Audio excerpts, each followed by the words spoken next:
and record.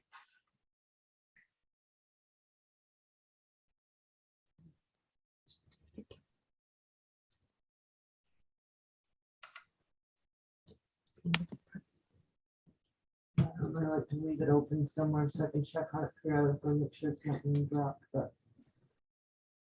Do you want me to start the recording? I can just do it. Just hit play. Can you see if it's on? Yeah. Yep, you're good. I'll leave that and drop it out.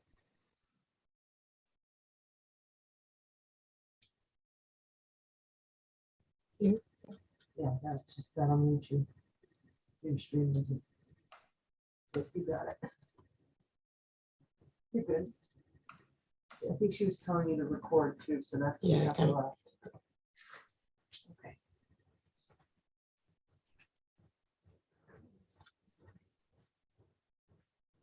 And Patrick, I think, was just dashing back from class, so he'll be joining us in a couple of minutes. He can still hear us. So we'll get started shortly. Okay.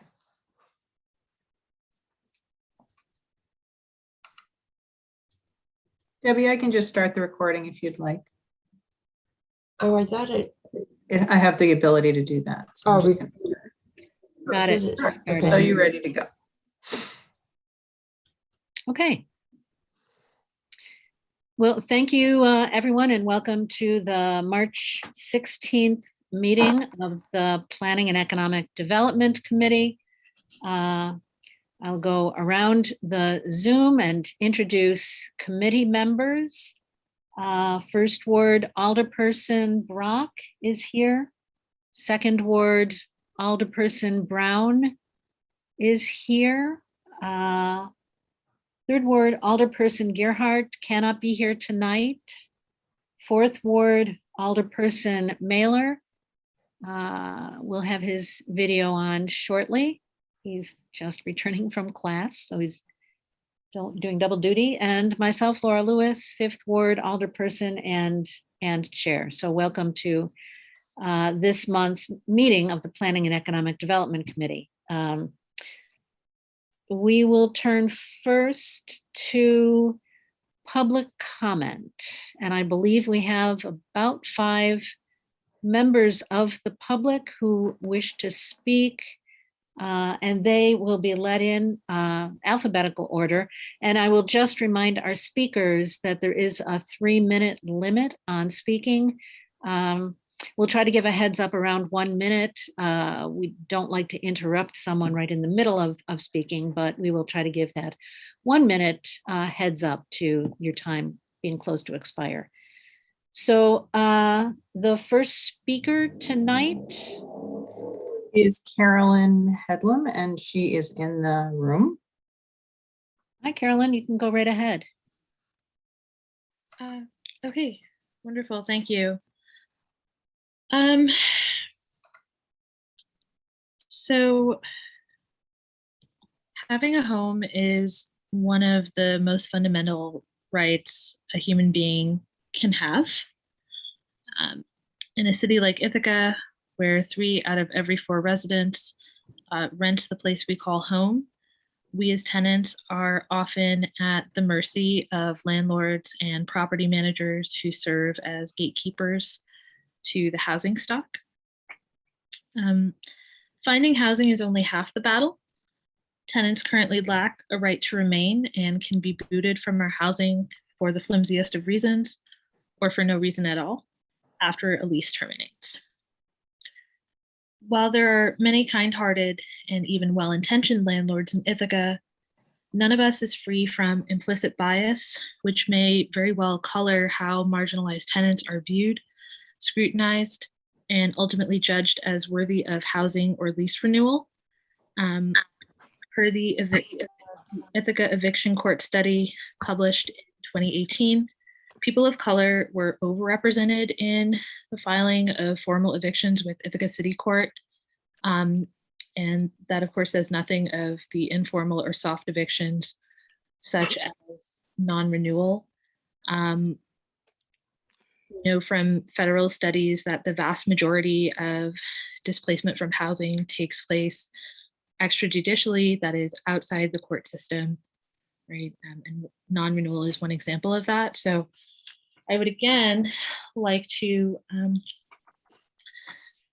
encourage this committee to begin moving forward on the good cause eviction legislation that was introduced back in September, which I mean would be a good start to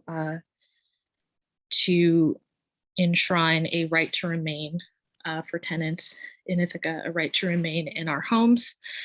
I would again like to express what I see as Carolyn, you have 1 minute. Oh, thanks. I would again like to express what I see as an error in tonight's agenda. There is the September draft of the bill that was introduced and circulated a month late after the October meeting. The version of the bill introduced by a council member in October contained edits that were not approved amendments. That draft of the bill was never circulated. What was circulated was the September draft of the bill and a memo written by that council member. So again, I hope that PDC will move forward with not just further discussion, but also have, good cause as a voting item, particularly the September draft of the bill, which is the draft, which frankly I consider to be the real draft of the bill. Finally, right, the right to renew leases or so-called. That's your time.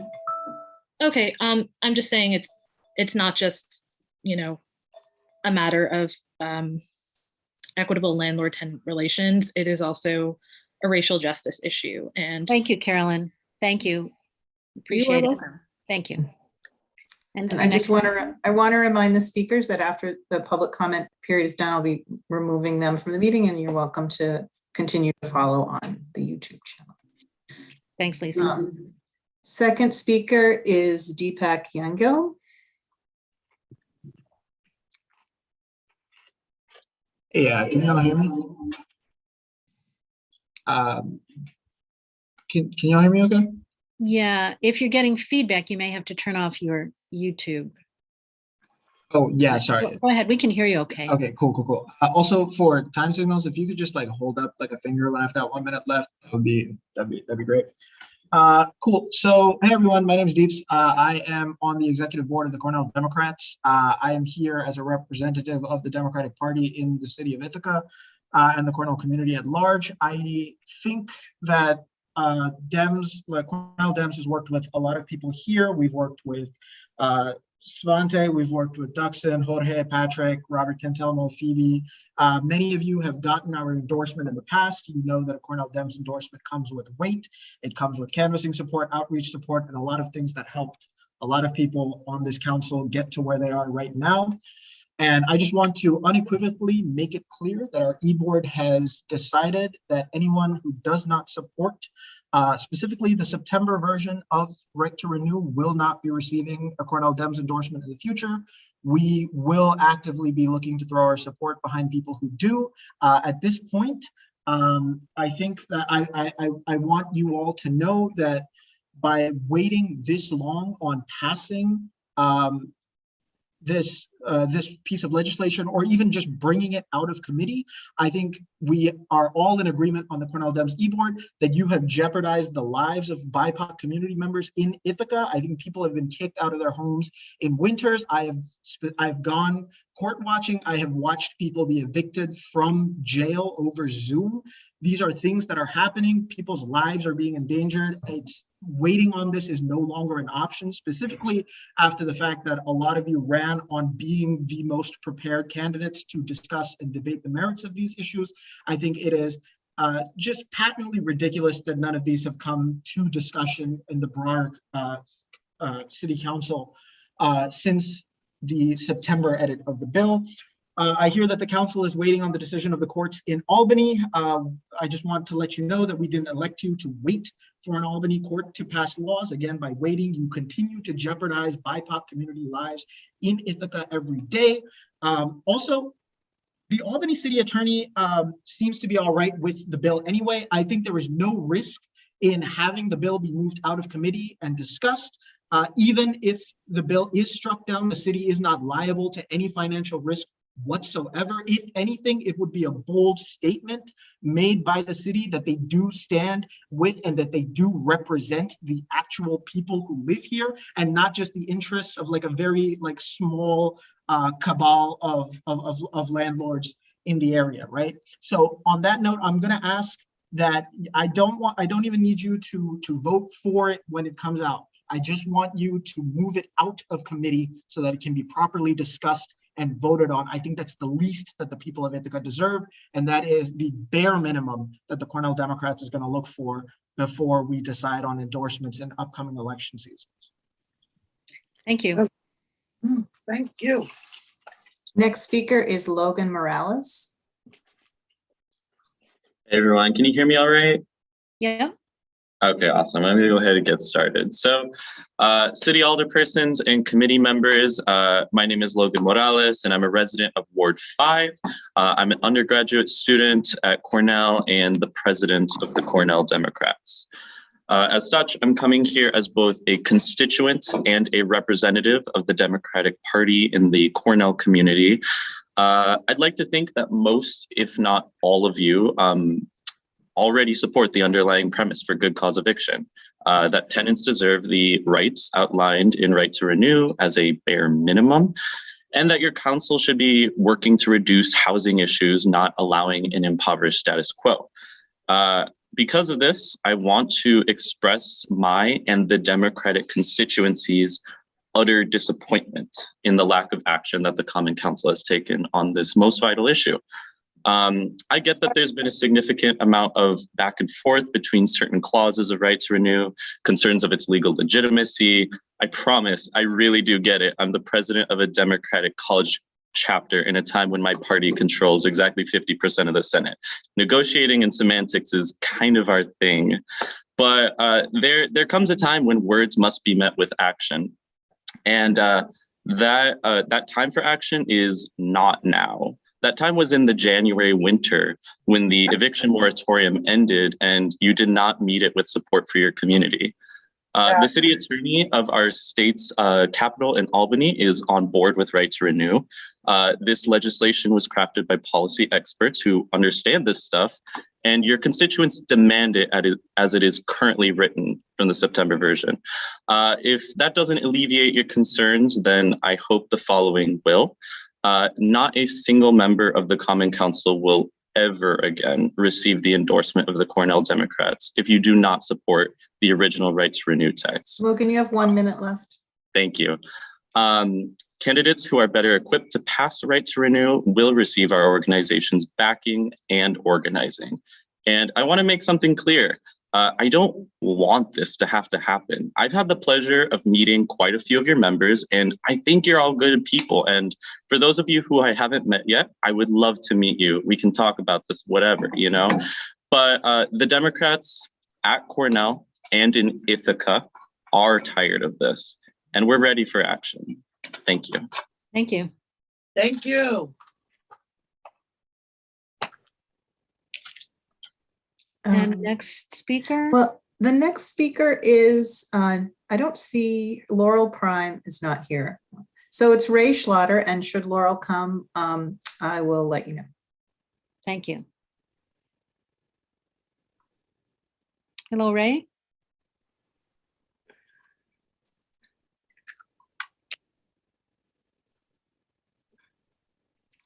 You can go ahead, Ray. And you're muted. You're muted.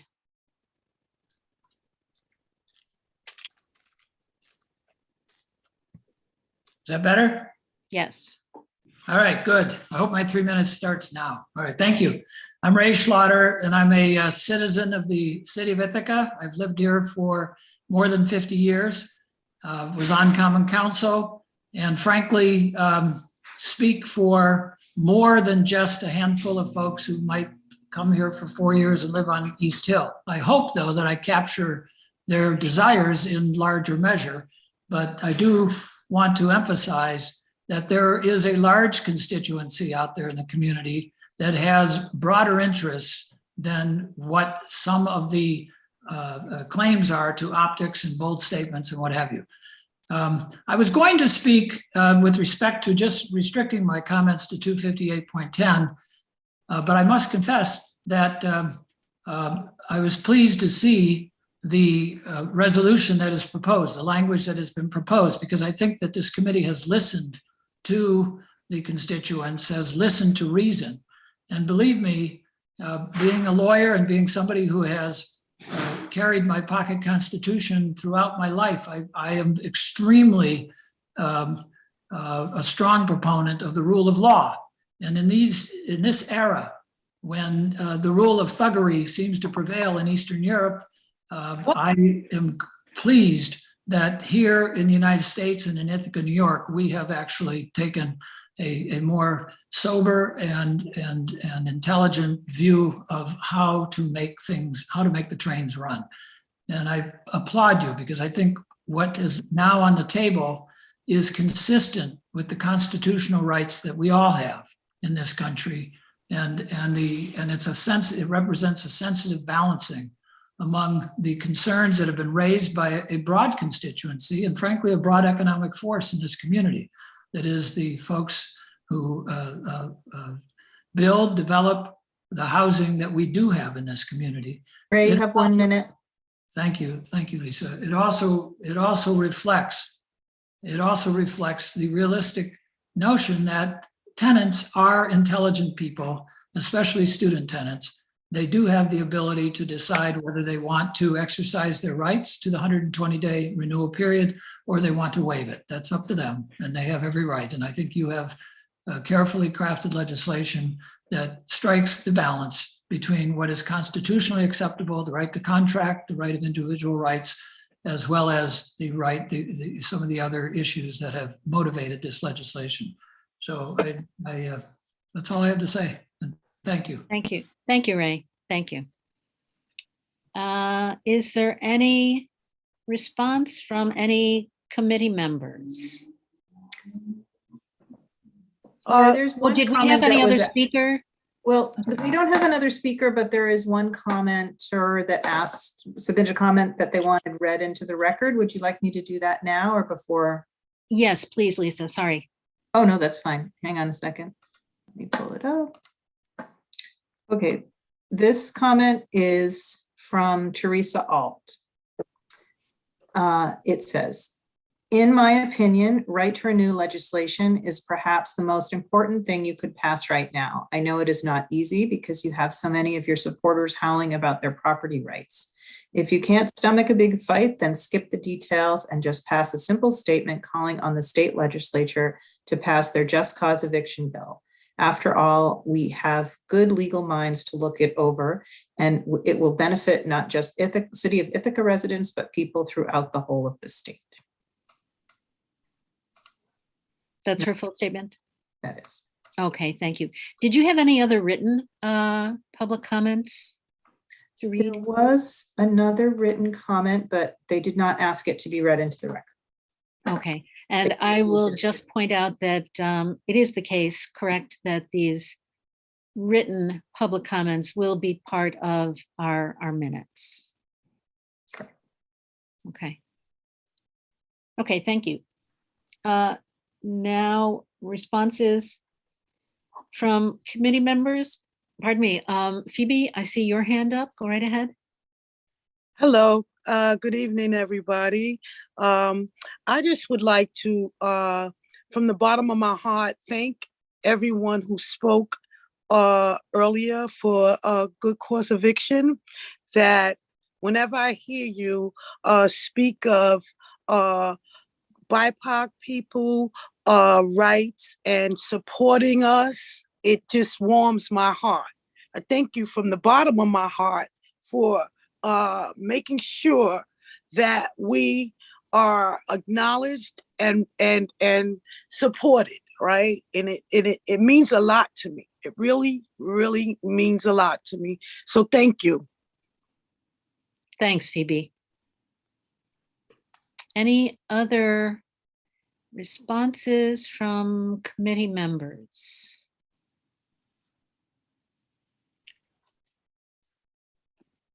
Okay, we will then move on with our agenda. Do we have any special order of business? I did not think so. Any announcements, updates, any reports? Nothing. Okay. Okay, thank you. Thank you. I'd like to now move into the 2 action items we have. And these are items that we will be voting tonight to send on to council, whether or not we should send them on to council. The first of which is the proposed amendment to section 25810 of the city code, rental housing, renewal of rental agreements, notification to tenants. And before we get to the actual ordinance, you will see in the packet, there is a resolution. This is general legislation, the code declaring the Common Council of the City of Ithaca declaring itself lead agency for the environmental review of the proposal to amend the municipal code of the city. Is there a motion to approve lead agency? Cynthia, thank you. A second? Patrick, thank you. Any comment? All those in favor of declaring lead agency, please raise your hand. Okay, thank you. And then next is the negative determination of environmental significance. And this resolution constitutes notice of this neg deck, and that the city clerk is hereby directed to file a copy of the same together with any attachments. I will point to, well, let's have a motion first. Who would like to move the neg deck? Patrick? And second, Cynthia?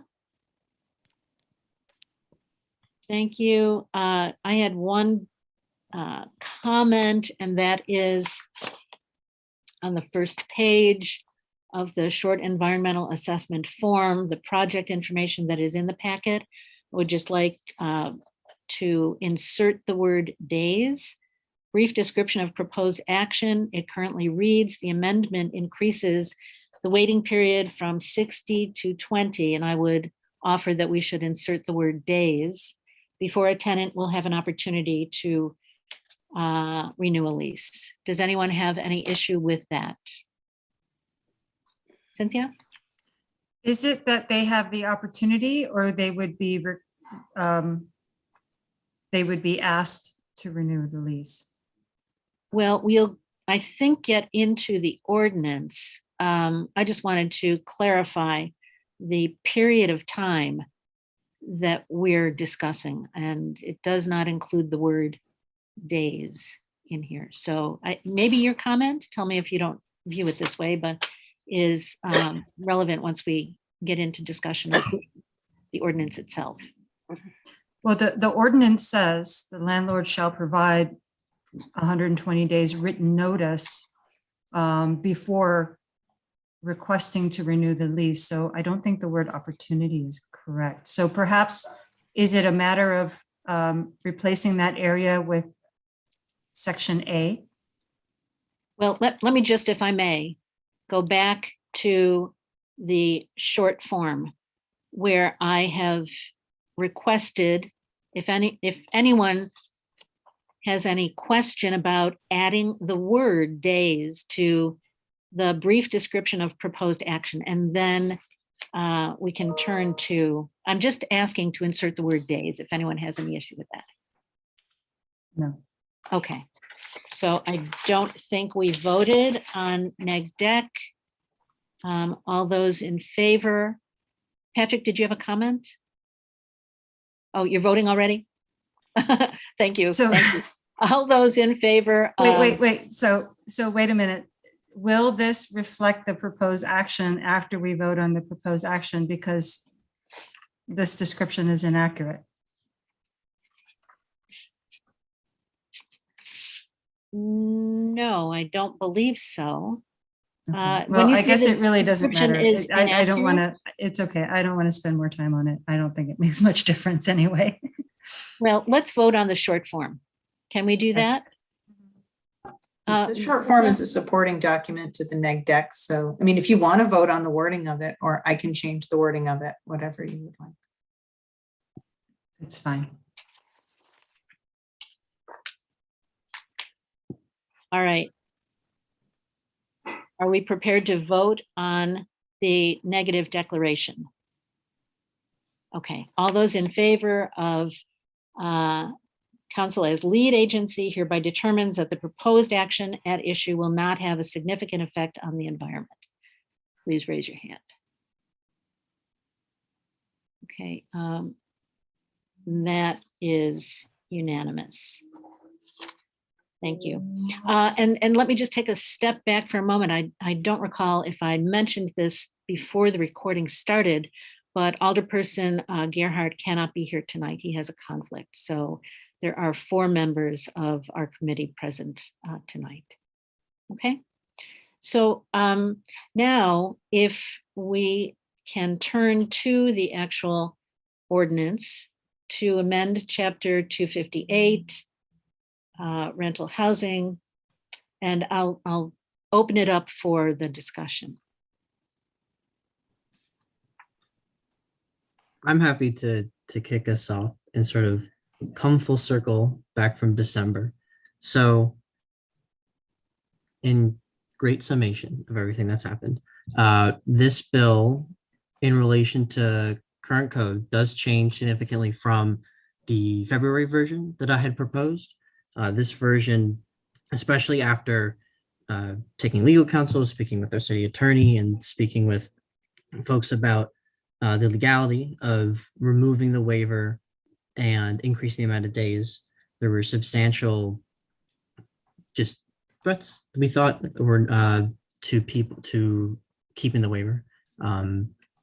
Hurts me personally because I did introduce this and my hope was to remove the waiver. That was something, you know, I as a renter in the 4th Ward was something to hope to remove. But I think the most valuable thing, at least that I've garnered across this whole process, is the value of speaking with every member within our constituency. The value of seeking legal counsel is far more valuable. And I appreciate Ari Levine's help for all the calls I gave him. And I apologize and thank you at the same time.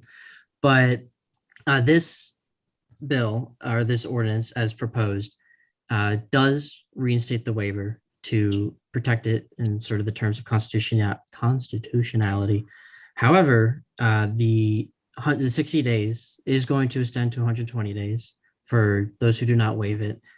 And for those who do waive it, I'd like to, in this bill, we proposed a bit of language that should be included in all contracts when waiving this clause occurs.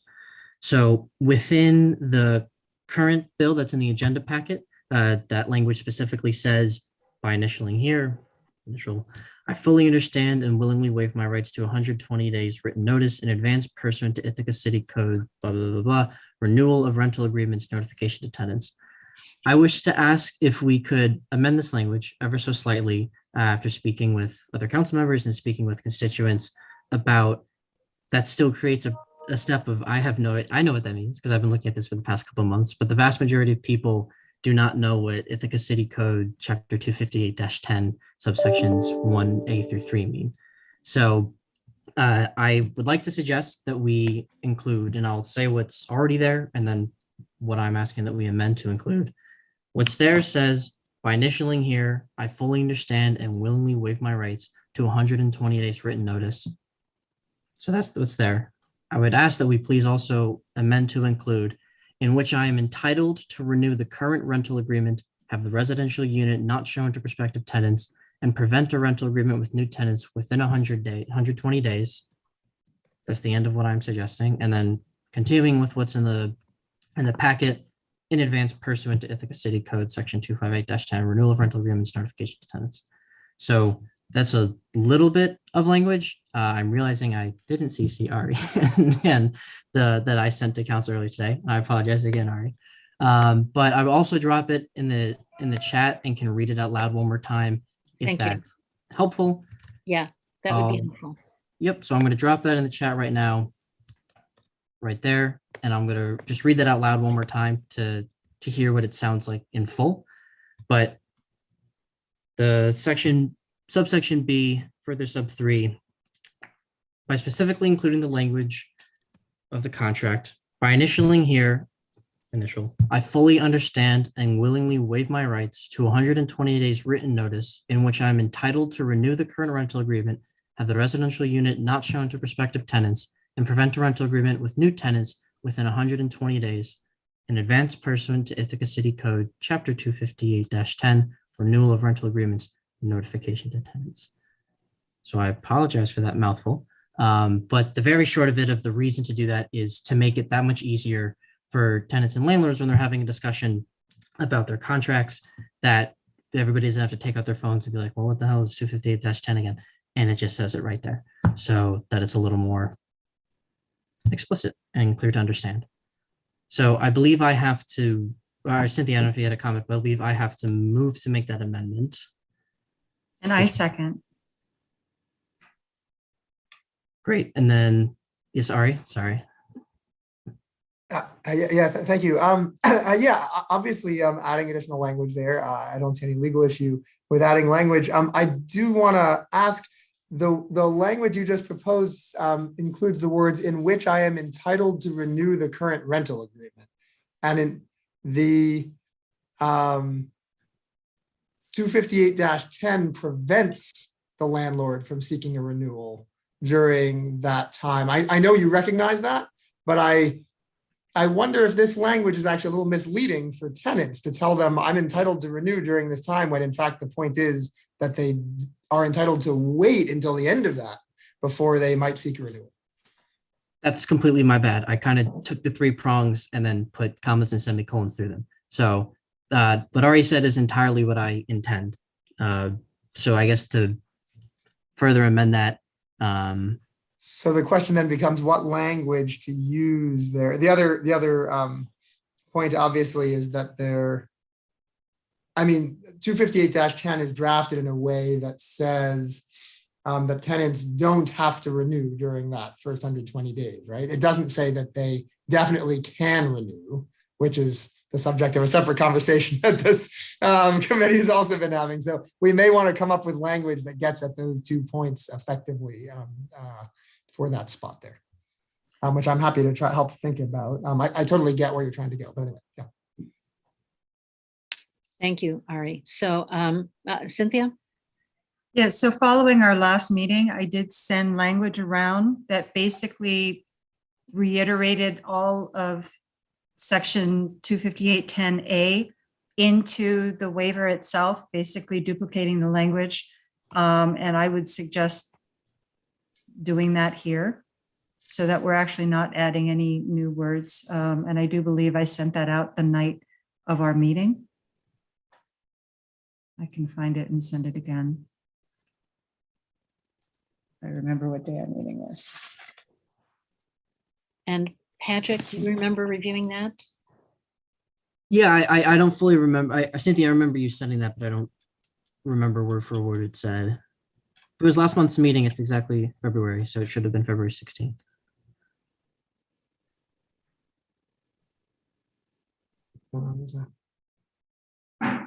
Yeah, thank you for catching that, Ari. Thank you for catching that. That's all. Yeah, no, all good. Yeah.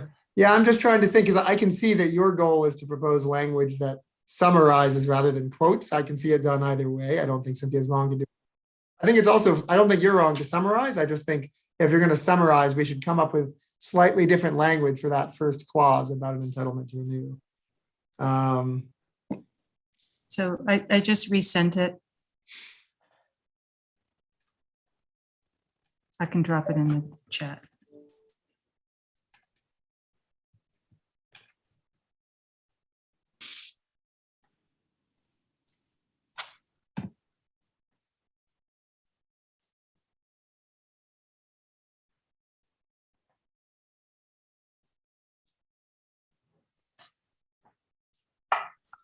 Cynthia, do you want to read this out for the benefit of both committee and the public? I would be happy to do so. Thank you.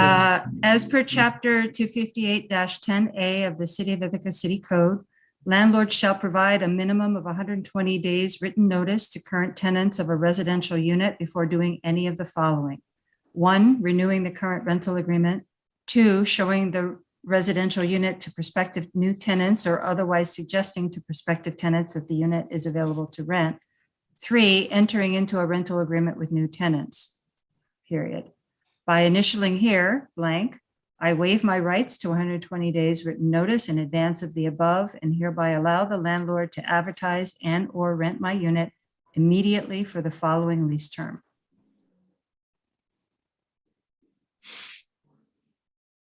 Patrick, does that address your concern? Yeah, I guess one quick thing with just at the very end with the word advertise, I think we talked about that last month. Is that something Cynthia, I'm not sure your thoughts are, but I think having it quoted like that is helpful because I like the indents and how it's quoted like that. But even if it were to just end at, I waive my rights to 120 days written notice in advance of the above. Yeah, I think that's fine. Again, this was Yeah. immediately in front of our meeting last time. So I think that would be absolutely appropriate. So what is being suggested now is after B3, B3 would then read entering into a rental agreement with new tenants. By initialing here, I am waiving my rights to 100 days written notice in advance of the above, period. Sorry, Laura, just to clarify that, everything in the quotes from that Cynthia sent there, the period in advance of the above, Mhm. it's going to look, I think, a little weird in the code that we wrote the exact same thing twice in a row. But for the purposes of the language for to be in the contracts, I think it's fine. I can read that also aloud all one more time and motion to amend it if that's helpful. Sure. Perfect. So based off of the bill in the agenda packet, I wish to amend that subsection B3, following the words contract, quote, as per chapter 25A-10A of the City of Ithaca City Code, landlords shall provide a minimum of 120 days written notice to current tenants of a residential unit before doing any of the following. 1, renewing the current rental agreement. 2, showing the residential unit to prospective new tenants or otherwise suggesting to prospective tenants that the unit is available for rent. 3, entering into a rental agreement with new tenants, period. By initialing here, I waive my rights to 120 days written notice in advance of the above, period. End of the amendment, I so move. Cynthia? I second. So I don't want to be, so it's okay. We don't need to include, because it's already written in that this is part of chapter 258-10-A, we don't need to mention it again, correct?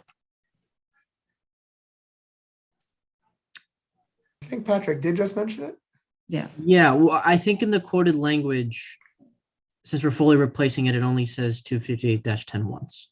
Yeah, but I think that would be fine if the whole thing is in quotes and it must be included. Right. I think that's right. I will say on a very minor note, the 258-10A, I think the A should be in parentheses. Would be our standard format. And I just emailed it to everybody, so you should have it in writing.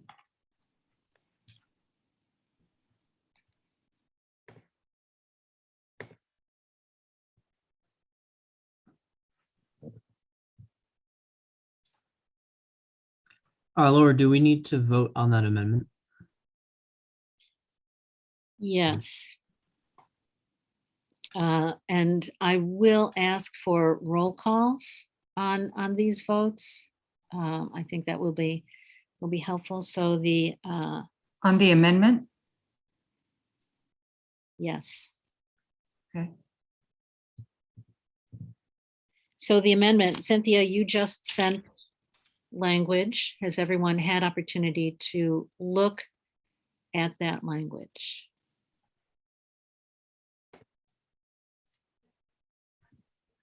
Okay.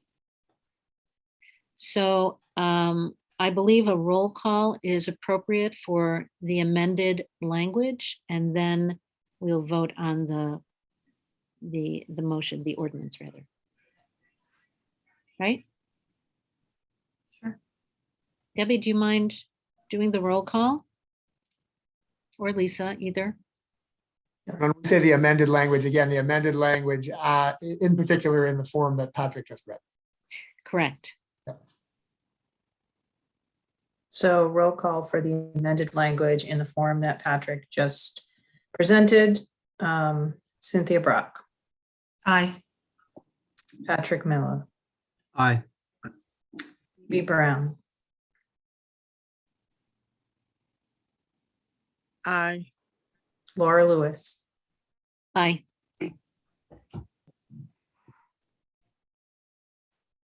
Okay, thank you. So that is a unanimous vote on the amended language. Now to return to the ordinance as amended. Are there any other comments other than those we've just addressed? Only last one I will add is, I guess it's a question for Ari, just to be sure. At the bottom for when it takes effect, I put May 31st, 2022. Assuming that it would happen in the April council meeting, is that enough time? That's a great question. So, and in some sense, it becomes a value judgment. Enough for what? So it is enough time for the ordinance to take effect, meaning, sorry, let me rephrase that because that sounds tautological. The process for an ordinance taking effect is for the city clerk's office to publish the passage of the ordinance after council has approved it. And it is that publication. In fact, you can see right there in section 2, it says this ordinance shall take effect, and it refers to after publication of this ordinance pursuant to the city charter. So that publication can occur within, a couple weeks of council's April vote, which will put you into sort of mid-April or so, which doesn't give landlords a ton of time to work this into their leases, but that's a choice for council to make how long of a window of time you want to give the housing market time to adjust their leases. That's kind of the bottom line question. Their leases and or their practices, whatever it is that they choose to do. Right. Okay, yeah, my intent was to have this included in the next cycle of regular leases that occur in the summer months. Cynthia? Well, first, I really want to thank Patrick for picking up this ball, which he kind of actually picked up before he even took office. We had some conversations about this.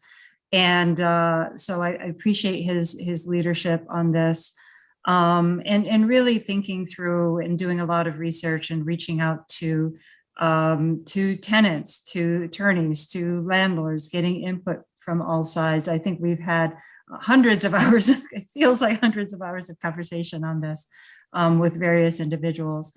And I too felt strongly initially about the removal of the waiver, because basically what was happening that I was witnessing is, especially for students, in looking at their leases, there was a waiver. It was one line. I waive my rights, pursuant to chapter 258-10 without a real explanation of what it was. And tenants were just signing away the opportunity that they even had to have a discussion about possibly renewing their lease and wanting to do so.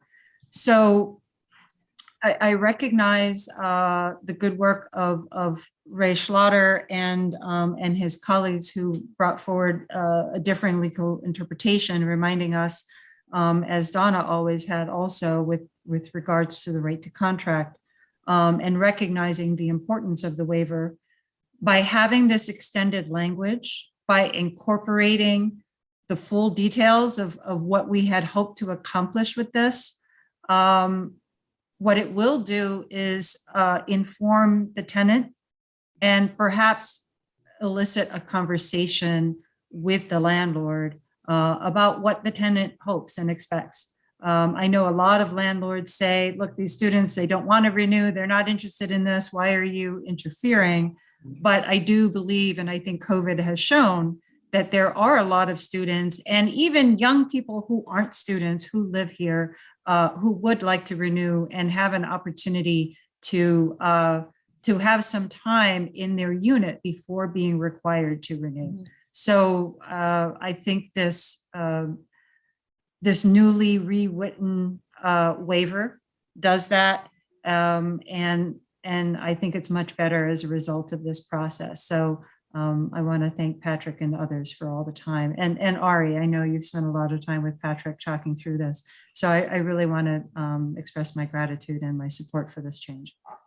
Yeah, I'll echo that and appreciate Patrick taking the time and examining and re-examining this. We have heard from members of the public who, as Patrick has said, as Cynthia said, need and want more time in their unit before making a decision. And I hope this legislation will do it. I do have a question based on the last few comments. If the May 31st date is in fact doable or advisable, seeing as we're into the middle of March. And so I would just ask the question if end of June would be a possibility so that there is more time for the public, renters, landlords to incorporate this.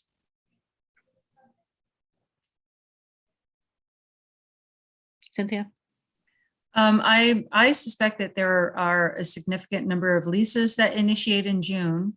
And it would make sense that this would capture the entire season of rentals for the fall.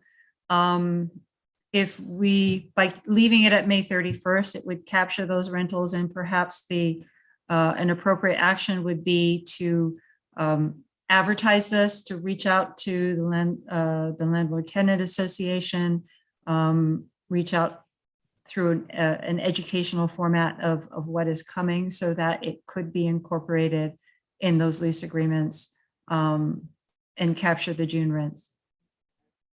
Okay, thank you. Patrick, did you have a comment? I was just going to sort of echo the same thing, that I think it'd be nice to do this before June 1 so that June and July leases incorporate this as well. If we had typewriters, I'd maybe suggest otherwise, where we have to manually type this into a bunch of new contracts, but I think a copy and paste in Word isn't too bad. Okay. But I agree with Cynthia that I think some outreach and education, definitely at least on my behalf, I'm sure on all of our behalfs, can be done to make sure that people know. Well, I do agree with that. I just thought it appropriate to raise the question so that we're making a decision with full knowledge of the rent up cycle, the lease cycle that we tend to see in our community. Okay. We are now at the point of voting on the ordinance as amended. Patrick? I wish to motion. Okay. Is there a second? I think that was already moved and seconded, and we amended the original motion. We So did. we don't need to move it again. All right. And we'll do a roll call vote on this. I just want to be very clear so that we're all aware of exactly the language we're voting on. And we will share this with the planning department whose task it will be to convey this in our minutes and to the public. So Patrick, if I don't mind, if you don't mind, I should say, following up with that language to Lisa, that would be helpful. Can do. Okay. So are we ready to vote? Okay. Debbie, again, do you mind roll call? I can do it. Brock, Aye. Brown, Aye. Lewis, Yes, aye. Mailer.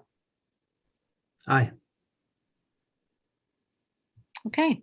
Well, thank you. And thank you for all the effort that went into this. I think this is a really positive change for renters. Much appreciated.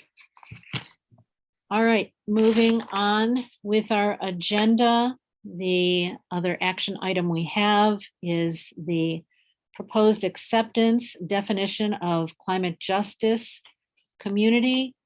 And Rebecca Evans and Luis Aguirre-Torres is with us tonight. There is a very helpful memo in our packet.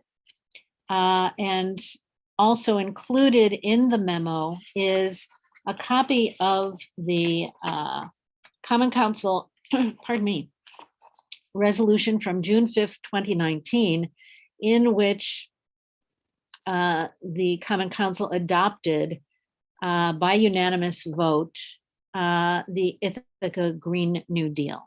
And this is now one of the action steps being taken in follow-up to that vote in 2019. So I'll turn it over to Rebecca with, again, thanks for the very helpful memo that you've provided. My pleasure. And thank you, Lisa, for weighing in on that memo. Very, very helpful. Luis, is there anything that you want to say before we start? No, I don't want to take more time. I think you got this one. Okay, so I have a short presentation that I can share, but it really is just redundant of the memo. So if it's of interest, I'm more than happy to run through that. But if everyone feels comfortable with the memo, then I will accept your guidance as to how to best steer this thing, since this is the first time that I'm meeting many of you. It's nice to see you and be here. But I guess just sort of generally, this is the first of many steps to fulfill the commitment that was made in the 2019 resolution that said, that we're going to ensure that the benefits of the Ithaca Green New Deal are shared equally among all of our local communities to reduce historical, social, and economic inequities. So in order to do that, first step was kind of creating a vision of what does that look like, the actual implementation of that commitment. And that was sort of the visioning of Justice 50, which is going to come at a later date. But in theory, redirect 50% of the benefits of the Green New Deal to historically marginalized communities. And the thought process behind that is that we should not be putting any effort into moderate or high income communities if we're not already doing it in low and moderate income communities. So it's a balancing act. And like I said, that is forthcoming, but this is the first step in that direction, is actually identifying who those communities are, who those households are, and what are the criteria to actually be part of the climate justice community, designation, I guess. So that's just a little bit of context. After this, it'll be our job to identify who those are within this criteria, and then put forth the actual Justice 50 proposal. and then the operationalization of that and kind of what the impacts are to different city departments, and kind of the real tedious work. But this is step one. Thanks, Rebecca. I will go ahead and read the proposed definition, and what we will be voting on tonight is whether to send this on to council, proposed acceptance of this definition. So for the benefit of committee members as well as the public, it is a little bit lengthy, but I think very helpful. Let me just read this. Whereas the city of Ithaca has demonstrated its desire and commitment to be a leader in sustainability and social equity, as exemplified by the adoption of the Ithaca Green New Deal in 2019. And whereas the city of Ithaca has further demonstrated its commitment to social and racial equity and sustainability, as exemplified in the City of Ithaca Comprehensive Plan, Plan Ithaca, and the city's 2017 Assessment of Fair Housing. And whereas to fulfill the social equity ambitions of the Ithaca Green New Deal, a transformative effort must be made to prioritize populations that are and have been historically marginalized. And whereas current and historic marginalization can manifest in ways that are not well represented solely by income, and whereas establishing an explicit definition for climate justice community will shape future Ithaca Green New Deal programming in a way that ensures benefits of the Ithaca Green New Deal are distributed in ways that reduce historic inequities. And whereas the effects of climate change may combine with other stressors such as marginalization, inequality, and social injustice, becoming a threat multiplier and disproportionately affecting vulnerable population groups. And whereas as a result of the pandemic and the economic downturn, some vulnerable populations may be more likely to be affected by the consequences of climate change. And whereas prioritizing vulnerable populations and designating them climate justice communities in program planning will result in a more just and resilient Ithaca for all residents. And whereas prioritizing vulnerable populations and designating them as social climate justice communities may result in a more equitable distribution of the economic, social, and environmental benefits of the Green New Deal among all residents. And whereas the US EPA defines environmental justice as, quote, the fair treatment and meaningful involvement of all people, regardless of race, color, culture, national origin, income, and educational levels with respect to the development, implementation, and enforcement of protective environmental laws, regulations, and policies, close quote. And whereas the Center for American Progress has provided guidance on implementing the Federal Justice 40 program under President Joe Biden, which seeks to advance environmental justice and economic opportunity across the United States. And whereas in 2019, the state of New York signed the Climate Leadership and Community Protection Act, Climate Act, which committed New York State to reduce greenhouse gas emissions by 40% by 2030 and at least 85% by 2050. And whereas the Climate Act created the New York State Climate Action Council to prepare a scoping plan to achieve the state's bold clean energy and climate agenda. And whereas the Climate Agenda Council appointed a Just Transition Working Group to make recommendations to ensure benefits of the state climate agenda are shared equally among all New Yorkers. And whereas the Just Transition Working Group defines disadvantaged communities as, quote, communities that bear burdens of negative public health effects, environmental pollution, impacts of climate change, and possess certain socioeconomic criteria or comprise high concentrations of low and moderate income households, close quote. And whereas in 2021, the state of Massachusetts set a precedent law codifying codification by adopting an extended and more appropriate definition of environmental justice communities that more accurately represents the vulnerable populations in the state of Massachusetts. Therefore, be it resolved that the city of Ithaca officially accepts the following definition of a climate justice community. And here is the definition. Climate justice communities are communities including but not limited to individual households that bear unfair and disproportionate burden of the negative impacts of climate change, are least able to prepare, withstand, and recover from the effects of climate change, possess certain health, environmental, and socioeconomic attributes, include disproportionate concentrations of low and moderate-income households, or are associated with other present or historical social factors that act as threat multipliers on a warming planet with limited resources. The establishment of climate justice community criteria is critical to ensure that the benefits of the Ithaca Green New Deal are shared among all our local communities to reduce historical, social, and economic inequities, as described in the Ithaca Green New Deal resolution adopted in 2019, a copy of which is in the packet.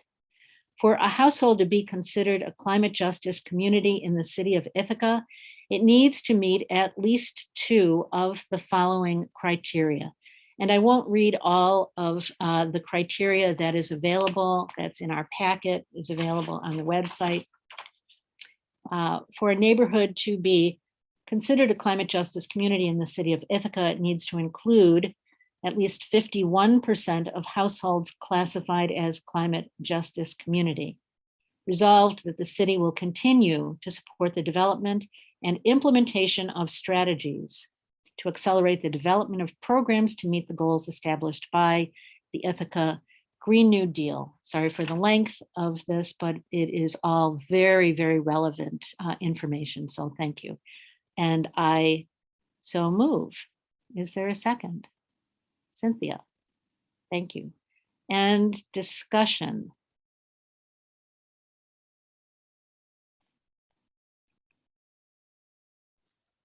Cynthia? Thank you. First of all, hi, Rebecca. Nice to meet you. And Luis, it's good to see you again. This is really fascinating and interesting, and I thank you for bringing this forward.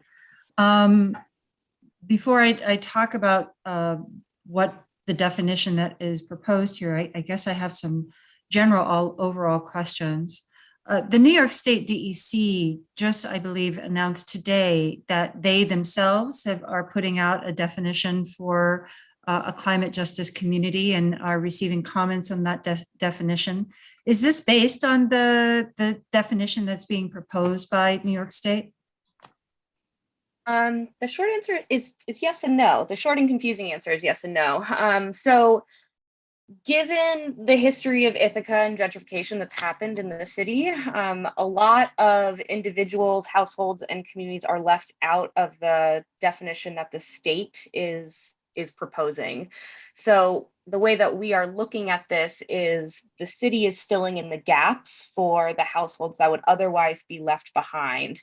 And the reason that I think they're being left behind is sort of the dubiousness of the 2020 census. There's been a number of articles that have said that there were a number of populations that were left out of that census, and that definition that they are proposing is based on census tracts.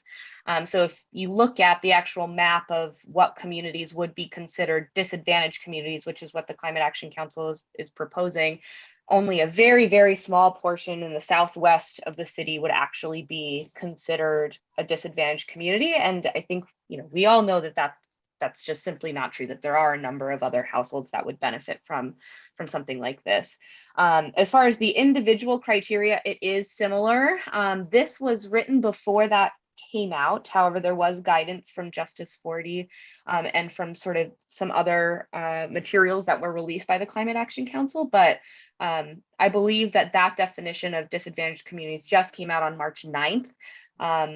So there may be some similarities, but it was not necessarily drafted, in reflection of that.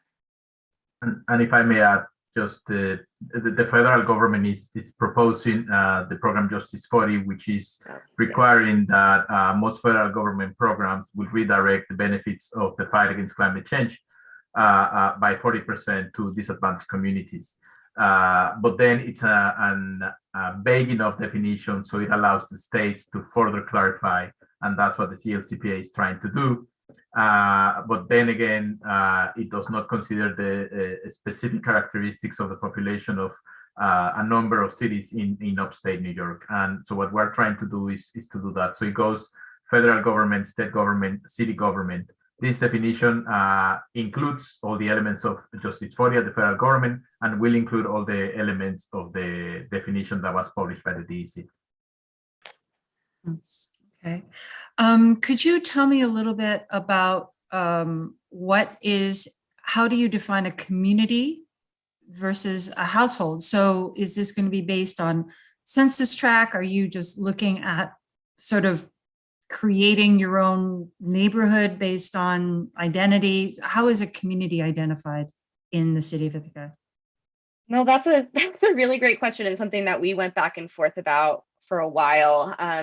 So the reason that it's worded the way it is, we kind of flip-flopped it from the traditional approach. So we are identifying individuals and then using that identification to further identify communities. So within Justice 40, there is a clause about geographically dispersed communities. So for example, in Miami, you might have, blocks that are predominantly Black or predominantly Latinx, and they are congregated in those neighborhoods. Ithaca doesn't have that anymore because of gentrification.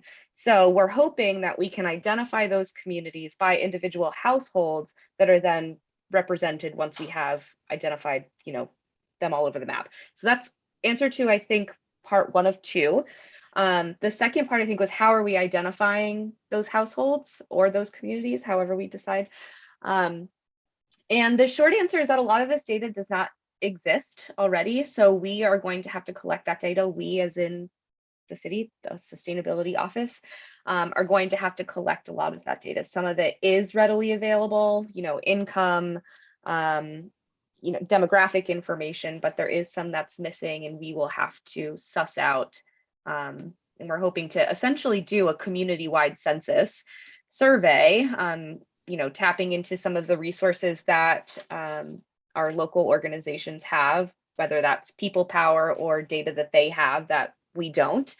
And then the good news is, once we have that data, that's something that can be shared across the city for, other initiatives aside from the Green New Deal that may be helpful. Does that answer your question?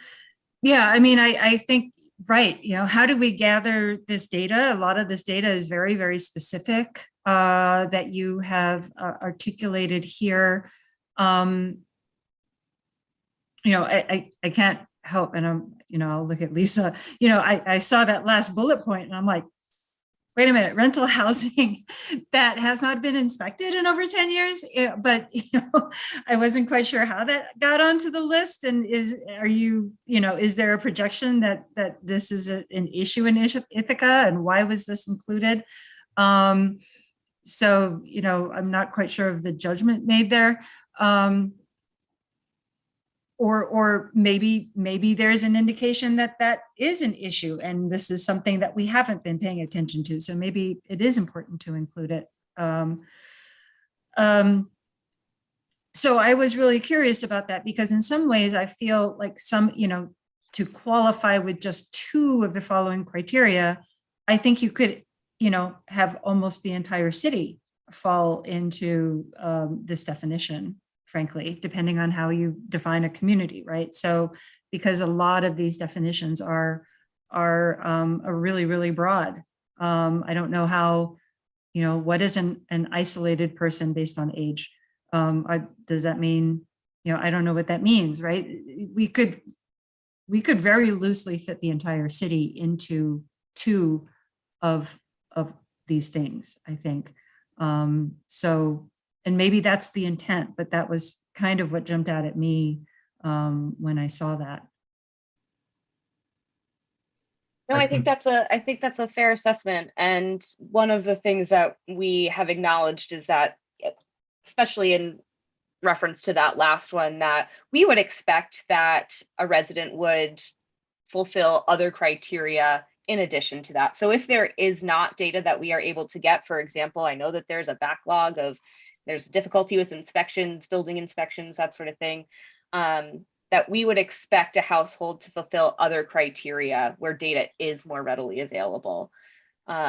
So for example, a rental house that is not meeting city code, which would likely, I would think, meet the criteria of residents are spending 15% or more of their income on energy, and perhaps others as well. Okay, thank you. Thank you, Rebecca. And Cynthia, thank you for those questions, some of which I had myself. I see Phoebe, you have your hand up. Go ahead, please. Yes.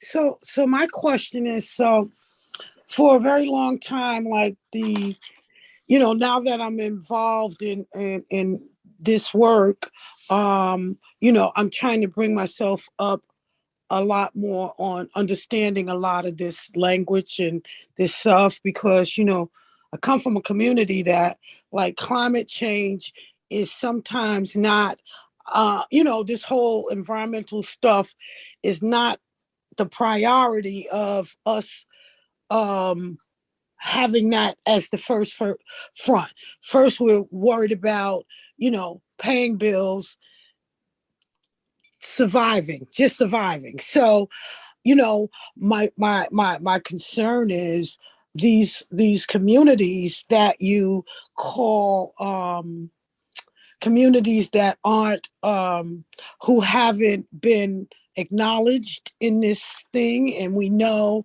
just because the way things work, we get it worse than most others, So what I'm trying to understand, I heard something about 50-50, like 50-50, and I was trying to understand, what did that mean? That when you have a community that has been lacking assistance for so many years since they arrived here, how is 50-50? What does that mean with the 50-50? Is that talking about communities that aren't vulnerable? So I don't know if I'm explaining it right or understanding it right, but that's a concern for me when gentrification has happened big time in Ithaca, and most of the people that I would think are vulnerable have been moved outside of Ithaca. So how does that? How will we be able to help those communities that have been pushed out of Ithaca? So I want to address the first part, and then I let Rebecca take on the second part about the 50-50. But what we're trying to do is to identify those socioeconomic indicators that, when combined with climate change, it becomes a threat multiplier. So it's not about the communities being concerned with climate change. They are concerned with what they are concerned, which is access to education, access to vaccines, income inequality, access to transportation, a number of things. Those, when you combine with the effects of climate change, then you have a threat multiplier. And that increases the likelihood that those communities will suffer disproportionately compared to the rest of the city from the effects of climate change. For example, we got information from Building Bridges that had a survey where we were talking about home ownership. And we're talking about how almost half of the people, of white people in Ithaca are homeowners. And how about 17% of the Black population are homeowners, and how practically 0% of the Latin population are homeowners. In that case, homeownership for the Latin population becomes a climate issue, because combined with the effects of climate change, not owning a home could lead to disproportionately being affected by climate change. So that's what we're trying to do: identify all those elements that, combined with climate change, could lead to that. And I will let Rebecca address the 50-50 part. Yeah, the 50-50 part is not hard and fast, delineation. We need to be at least 50% needs to be going to, historically disadvantaged or marginalized communities. And that's my concern, because 50, how do you say a population that has been denied most of their life, 50%, I'm saying 75% for that population and 25 for the other, but I have to do a little more work, and thank you, Luis, but yeah, okay, thank you. Did you have any other question, Phoebe? Okay. Any additional comments or questions? Ari. Yeah, thanks, Laura. I guess it strikes me that it may be useful for the committee to think a little bit about where this definition will be used, because right now it's a definition in the abstract that's not part of a particular program. And the two thoughts that come to my mind for the committee's consideration are, first, that the city generally does not have great expertise in conducting our own surveys on a big data basis across a population, and that we don't normally do that ourselves. We normally rely on the census, or in some cases, hire a survey firm to actually conduct surveys for us. So that's one thought. And then the other thought, which is sort of the other side of that coin, is because we're not talking explicitly about where this definition will be used, it occurs to me that, and maybe this is more of a question than a statement, but it seems like the most likely use of this data, of this definition, the most likely use of this definition will be in particular applications for benefits, for electrification programs or whatever it may be. And if that's the case, I guess the question I would ask is, why are we worried about survey data instead of just creating criteria for access to a given program that we're creating, right? Why is this something that we need to define in advance, that we need to identify across the city in advance, as opposed to saying households that have X income limitations or spend at least 15% of their income on energy are eligible for this particular program, whatever the program that we might be talking about at that time is.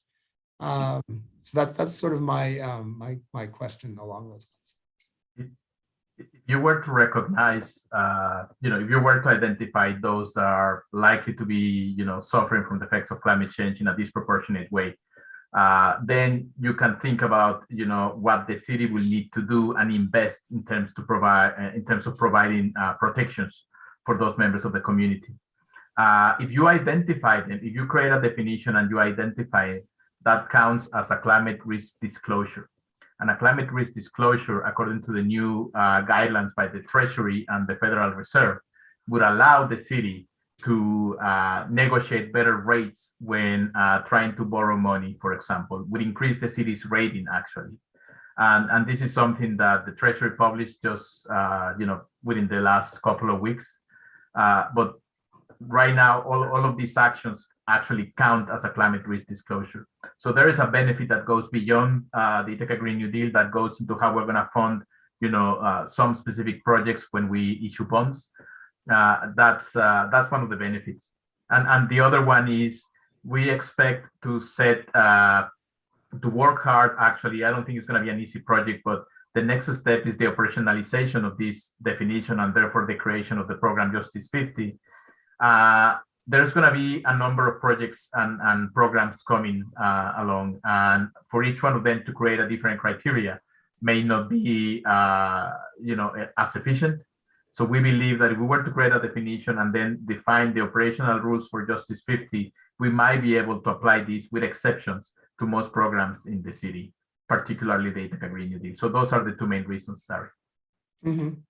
Well, that's helpful. Thank you. And I guess my follow-up thought from at least a little bit of a legal angle, it's I guess a generalized statement, but generally programs are less are more stable and less subject to potential attack from whatever angle when they are based on broader sets of data, which not just data, but I mean, my point is this definition is about individual households. It's not just about the number of households in an area and then you define the area. You're saying it actually is targeting individual households, even if they're not part of an area. And I do note that I think that has a little bit more sort of long-term administrative risk to the program being set up that way. Than doing it in what you might call the more traditional way, where you define areas based on the percentage of the area that has, is below the poverty line or whatever that definition may be. So I just wanted to note that, but thank you. Thank you, Ari. Yeah, thank you, Ari. Those are good points.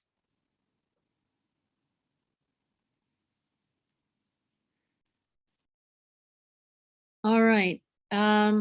Again, what we have tonight is a vote to send on to council, where this will be discussed again thoroughly. Are we ready to vote on this?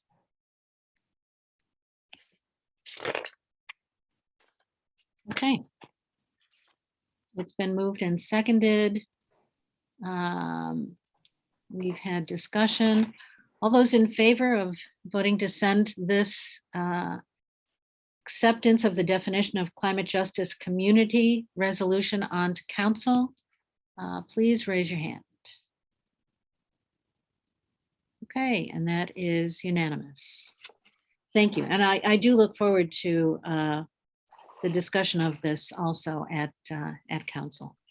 So thank you. I have a quick question for Rebecca. You said that there was a presentation. Do you mind sharing that with us by email? I'd love to see it. I sure can. I don't know how much more information it'll give you, but I'm more than happy to share that. Great, thank you. And again, your memo was very comprehensive, so that helped. How many slides are in your presentation, Rebecca? 5, including a title slide. But there's a timeline on there that might be really helpful as in terms of like how this is going to be implemented over the course of however long. So that actually might be helpful for context too. Yeah. Why don't we plan to include that in the full council discussion of this? Sure. Okay, thank you. Thank you. Thank you. We'll now move on to 2 discussion items we have. Tom Knipe is here to talk about short-term rental overview and policy objectives. And here too, the memo that's been provided is very helpful. So Tom, why don't we turn this over to you? And by the way, we have been talking short-term rentals for a couple of years. That discussion was abbreviated, interrupted by COVID, was abbreviated by all sorts of things that hopefully we are moving out of now. And as your memo makes clear, there is an increase now in active, unique, residential, and entire housing units, short-term rentals in the city of Ithaca. The increase from 100 in 2019 up to 198 in 2021. So this is timely. I am glad that we're returning to this because we are hearing from many residents questions and concerns about short-term rental. So sorry, take it away, Tom.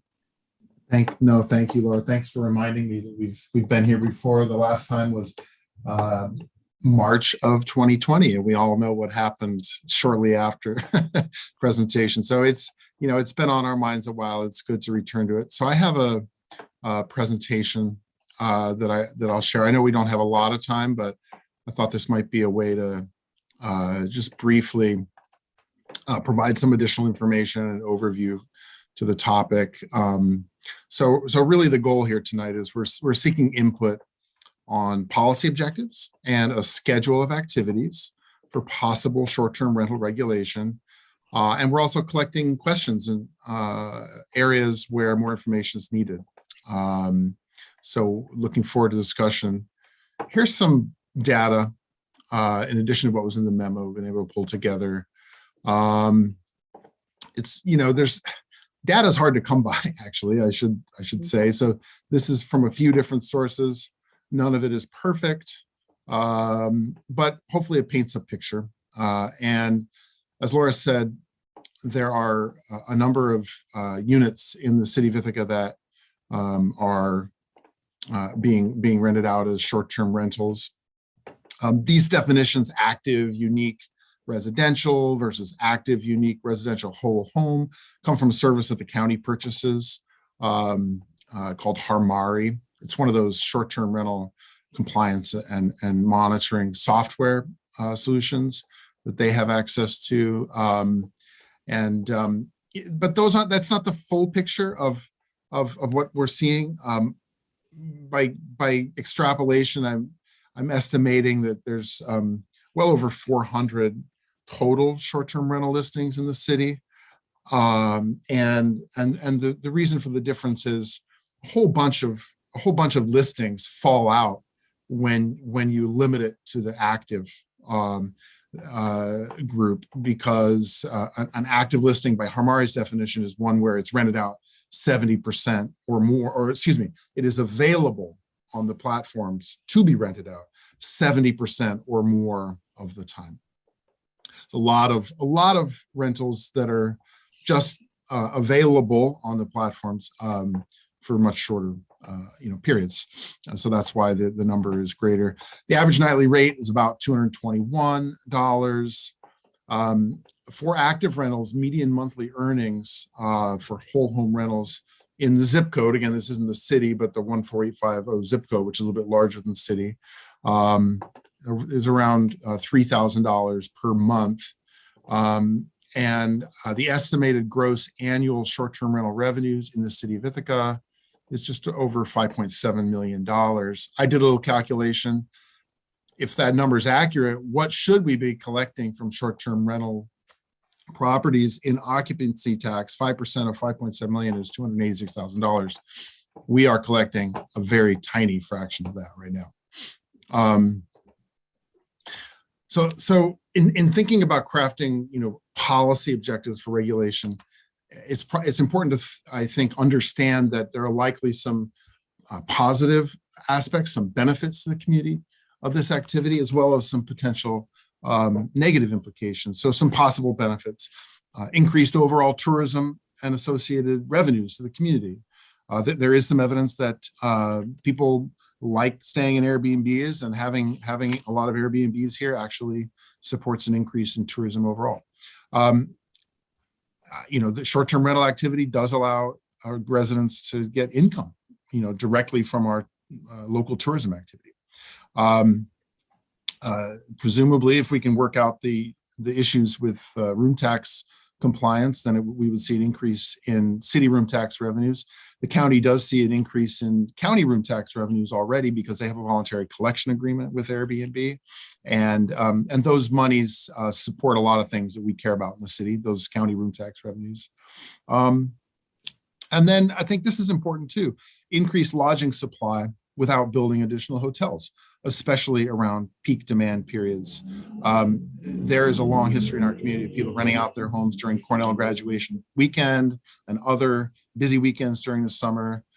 The growth of Airbnb and short-term rentals generally has certainly allowed for that to happen in a more robust way.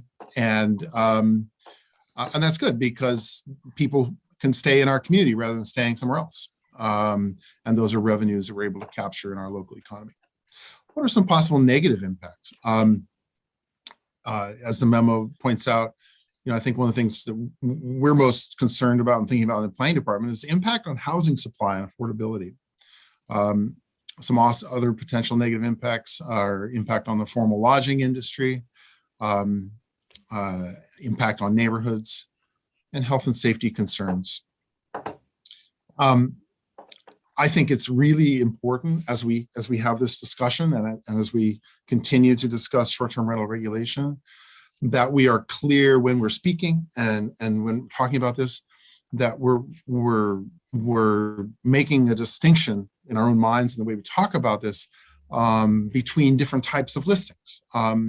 there is no one, definition, I would say, for a short-term rental as a property. So these are the questions that we should be asking and being clear about. Is the listing a whole unit or a private room inside of a unit?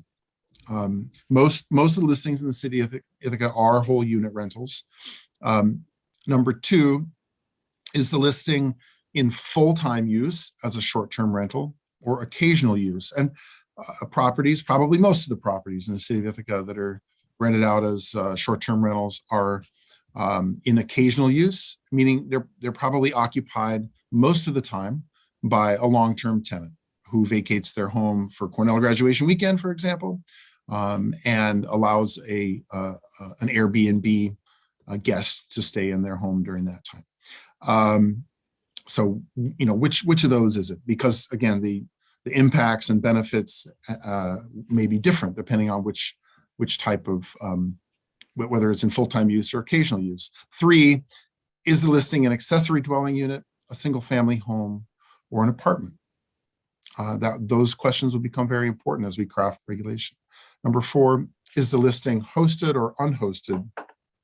Meaning, is the host present on the property during the stay? Just some different distinctions to be trying to tease out and be clear about as we have this conversation.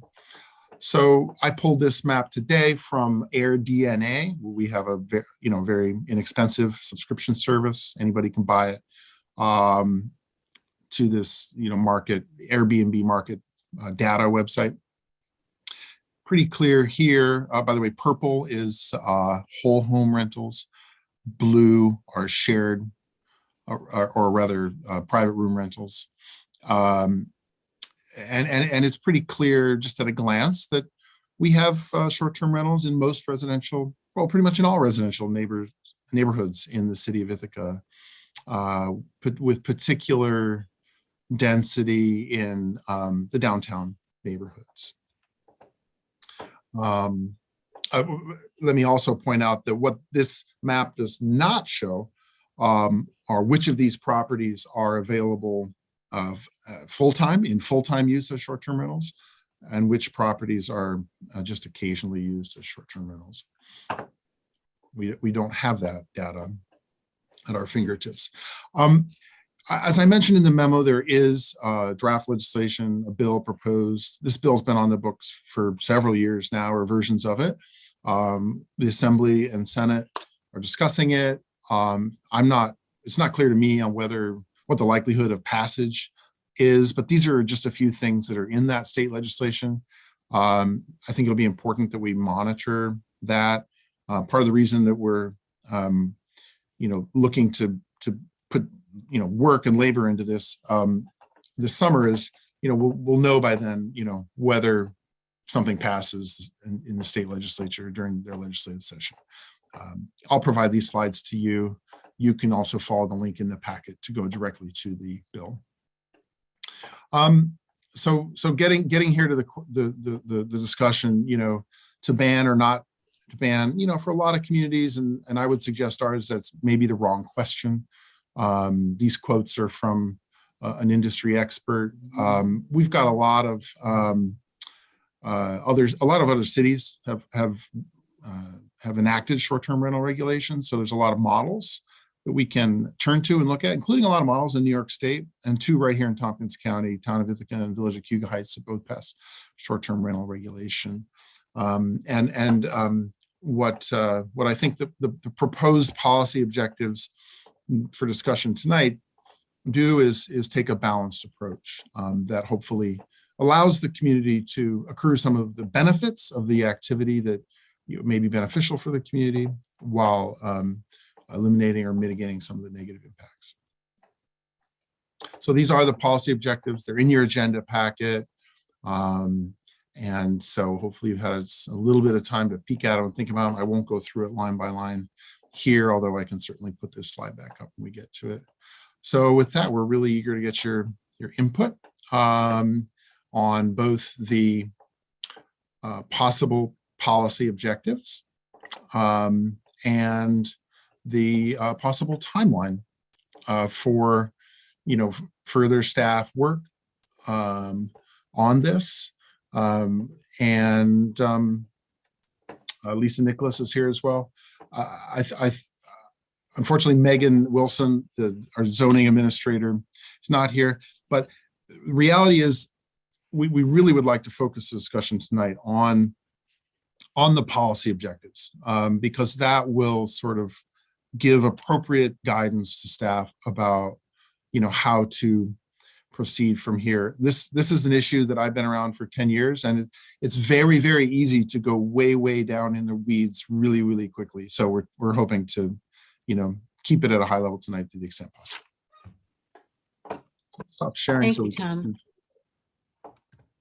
Thanks. Very helpful. Great presentation. If you want to stop sharing, if you don't mind, then great. Thank you. I've been interested in this topic for the couple of years that we've been talking about it, and have a number of the concerns that are included in your report, in particular, the impact on our housing supply. And that's what I hear from residents. If properties are taken out of the housing supply and used as short-term rental, clearly, and I think your presentation was well balanced. There are clear benefits to an individual property owner, but there are some concerns, in particular, the impact on the housing supply and those units or whole houses not being available for rental. I also had a question. One of the possible policy objectives is ensure feasibility of administration and enforcement of any new regulation. And anytime we're talking about enforcement, I have a question about how do we enforce regulations? I mean, in your report, your presentation, you identified that there may in fact be an estimate, and I'm curious where that estimate of 400 short-term rentals in the city come from. But those are not regulated. So in terms of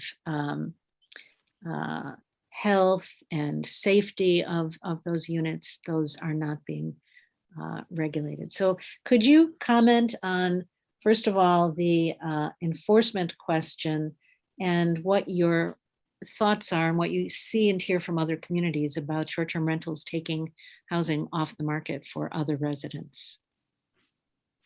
Sure. Thanks for those questions. So around enforcement, it's, I think, very challenging to identify, without taking an ad hoc, piecemeal approach, which is very labor intensive, identify which properties are in use as short-term rentals and what the nature of the activity is, and around your question about housing off the market. Is this a unit that is in full-time use as a short-term rental? Like the house down the street from me where my friend was evicted a couple of years ago and is now in full-time use as short-term rental? Or is it showing up on Airbnb because that's the best way to market it? A resident is putting it up there to market their house to rent out when they go on vacation. It's very difficult on our own to answer those questions. And so an entire cottage industry has cropped up and now matured a little bit, which is software that allows communities to contract with the software provider to get that information. And there are various levels of, data that you can purchase and support that you can purchase. Some of the platforms allow you to not just get the data so that you can, monitor the activity and follow up independently. They will actually help you follow up in various ways. They'll put the permit, if you have a permit, online. They will monitor according to your specifications from your code when there is activity that may be illegal under the code and flag it for you. And then they'll also even sometimes work with you to develop communications and language for those communications on your letterhead that can go out, so that, it's a way to streamline and support municipalities with enforcement using software. So that software exists. You have to pay for it, but a lot of communities have permit fees associated with regulation, which can help pay for those kinds of things. So that's part of it. But clearly, this is going to require staff time. The building division, which Lisa could speak to much better than me, it has a full, work plan. And so we need to really keep that in mind always when we're crafting regulation. I would also say around enforcement that there may be certain requirements, like I think the Cayuga Heights and Town of Ithaca, for example, have placed a number of day limit, 29 days in Cayuga Heights and I believe 90 days in certain areas for the Town of Ithaca for unhosted stays. You can understand why they would do that for some of the same reasons that we're talking about here, related to not wanting to have, housing taken out of the market for long-term residents. However, there may be an enforcement challenge there. We'll see. We'll see if they're successful at doing it. The town just enacted their regulation, but you basically have to go a whole year before you know how many days a year they rented it out, and you've got to know every day what happened that day, how many bookings there were, how many days it was rented. There may be a proxy for doing that that's a lot simpler that some communities do, which is a permanent resident requirement, which you document on the front end through the permit application process. I don't know if I answered your question about impact on housing, but I do want to just reiterate that we don't know the exact number right now of short-term rental listings that are in full-time use as short-term rentals, because we don't have perfect data. But I feel confident saying that it is, with a high degree of confidence, somewhere in the north of 100 and less than 200. So that's a big range, and we need to get more data to drill down on that. But I think it's at least 100 units of housing and probably less than 200 units of housing. So Tom, you mentioned 400 units. Where does that number come from? Did I not hear you correctly?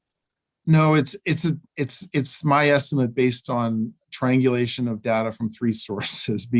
One of which is AirDNA, which has a 14850 zip code geographic scope. So I can't just pick the number right from there. The other data point is the county report, which does not parse, does not give us the total number of short-term rental unique listings in the city of Ithaca. We can get that from them. That's a pretty easy ask, I think, but it was not in the report that was delivered to the legislature. The third data source is alltherooms.com, which is a report that is provided to the county.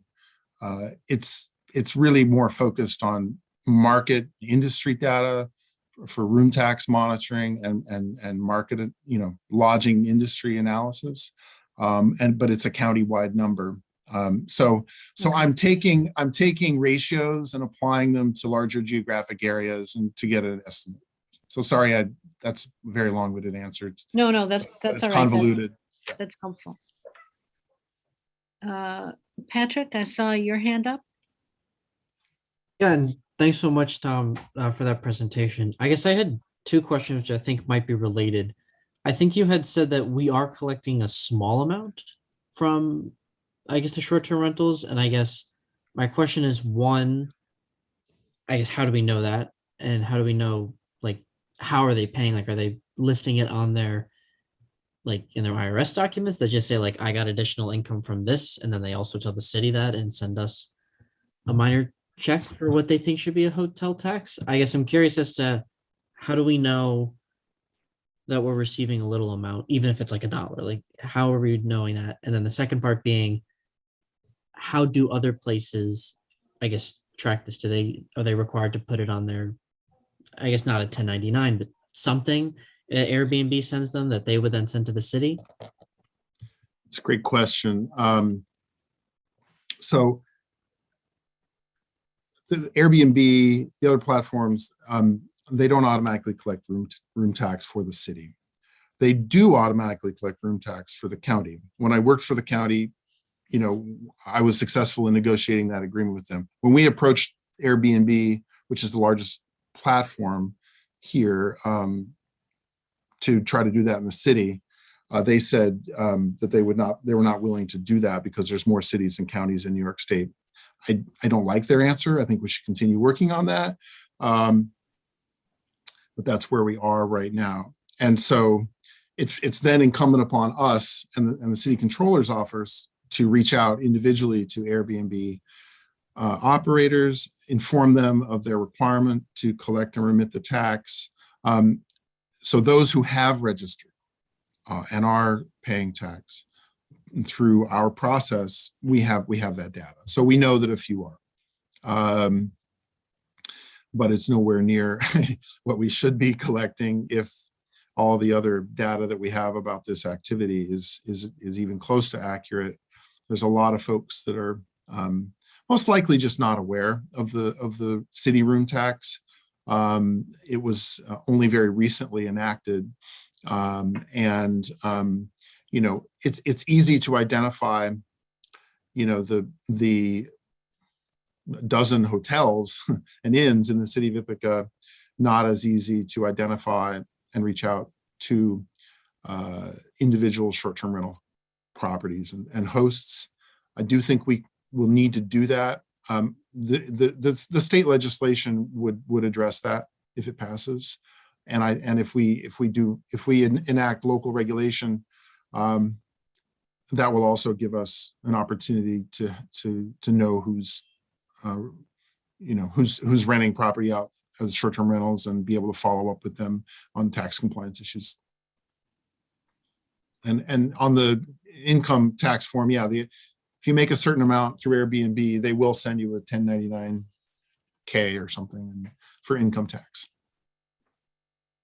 Thanks, Tom. Cynthia? Thank you. Did we just lose our colleagues? We lost Phoebe. Okay.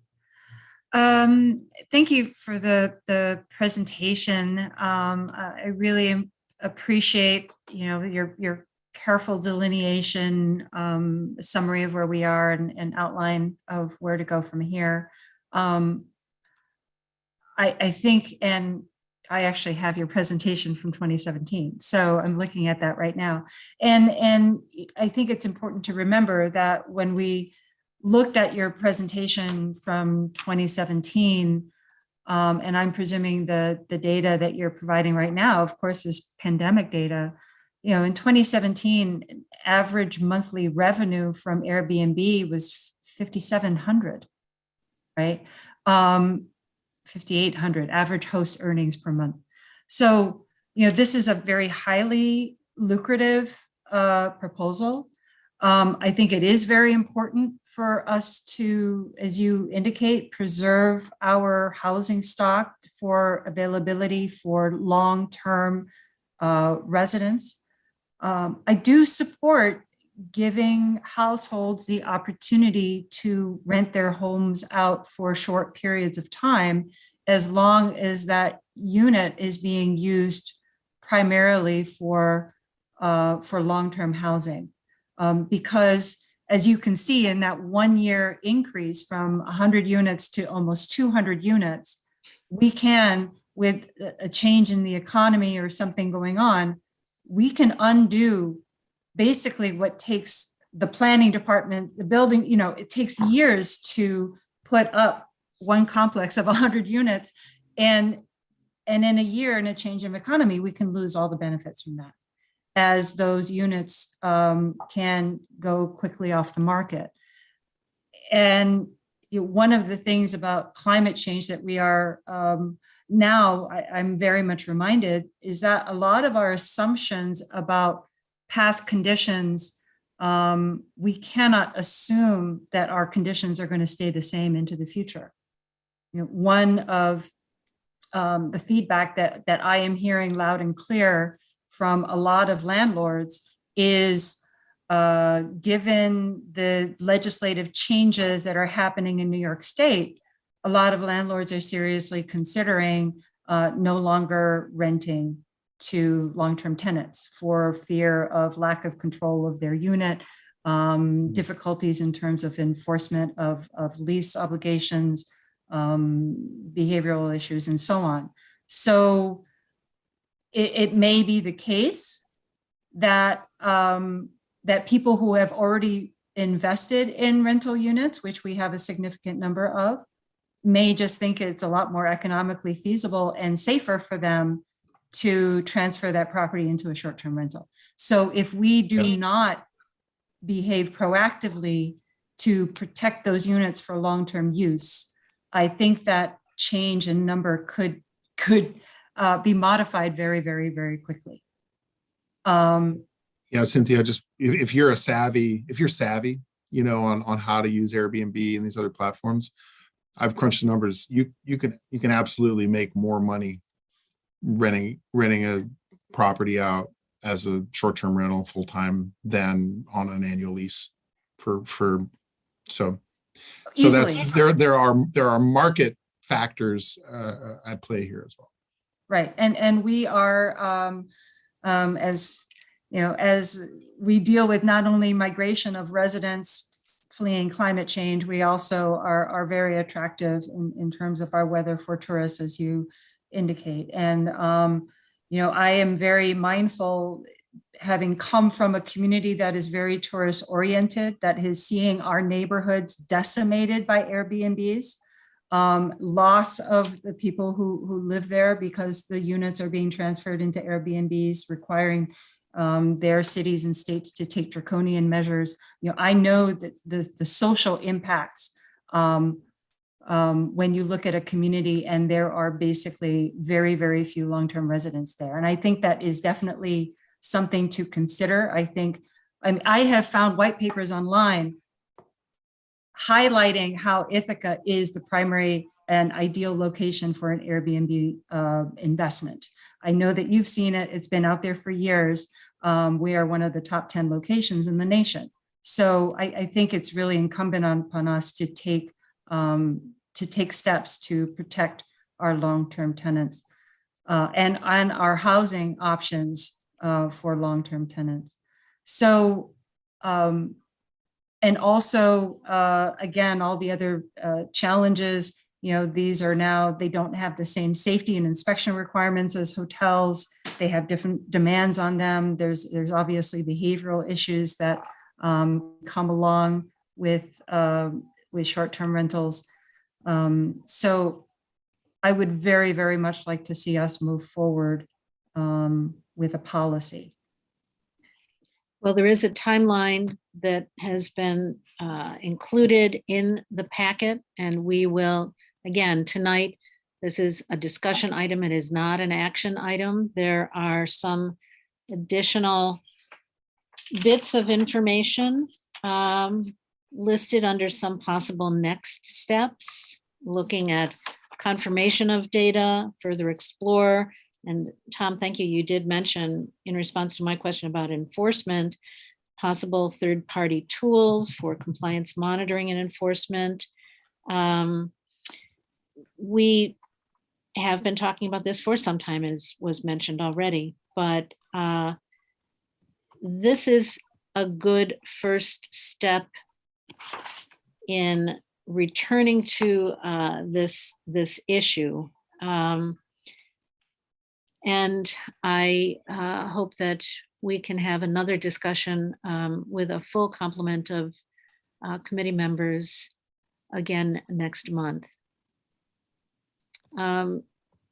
Lisa, did you have any comments on this at this point?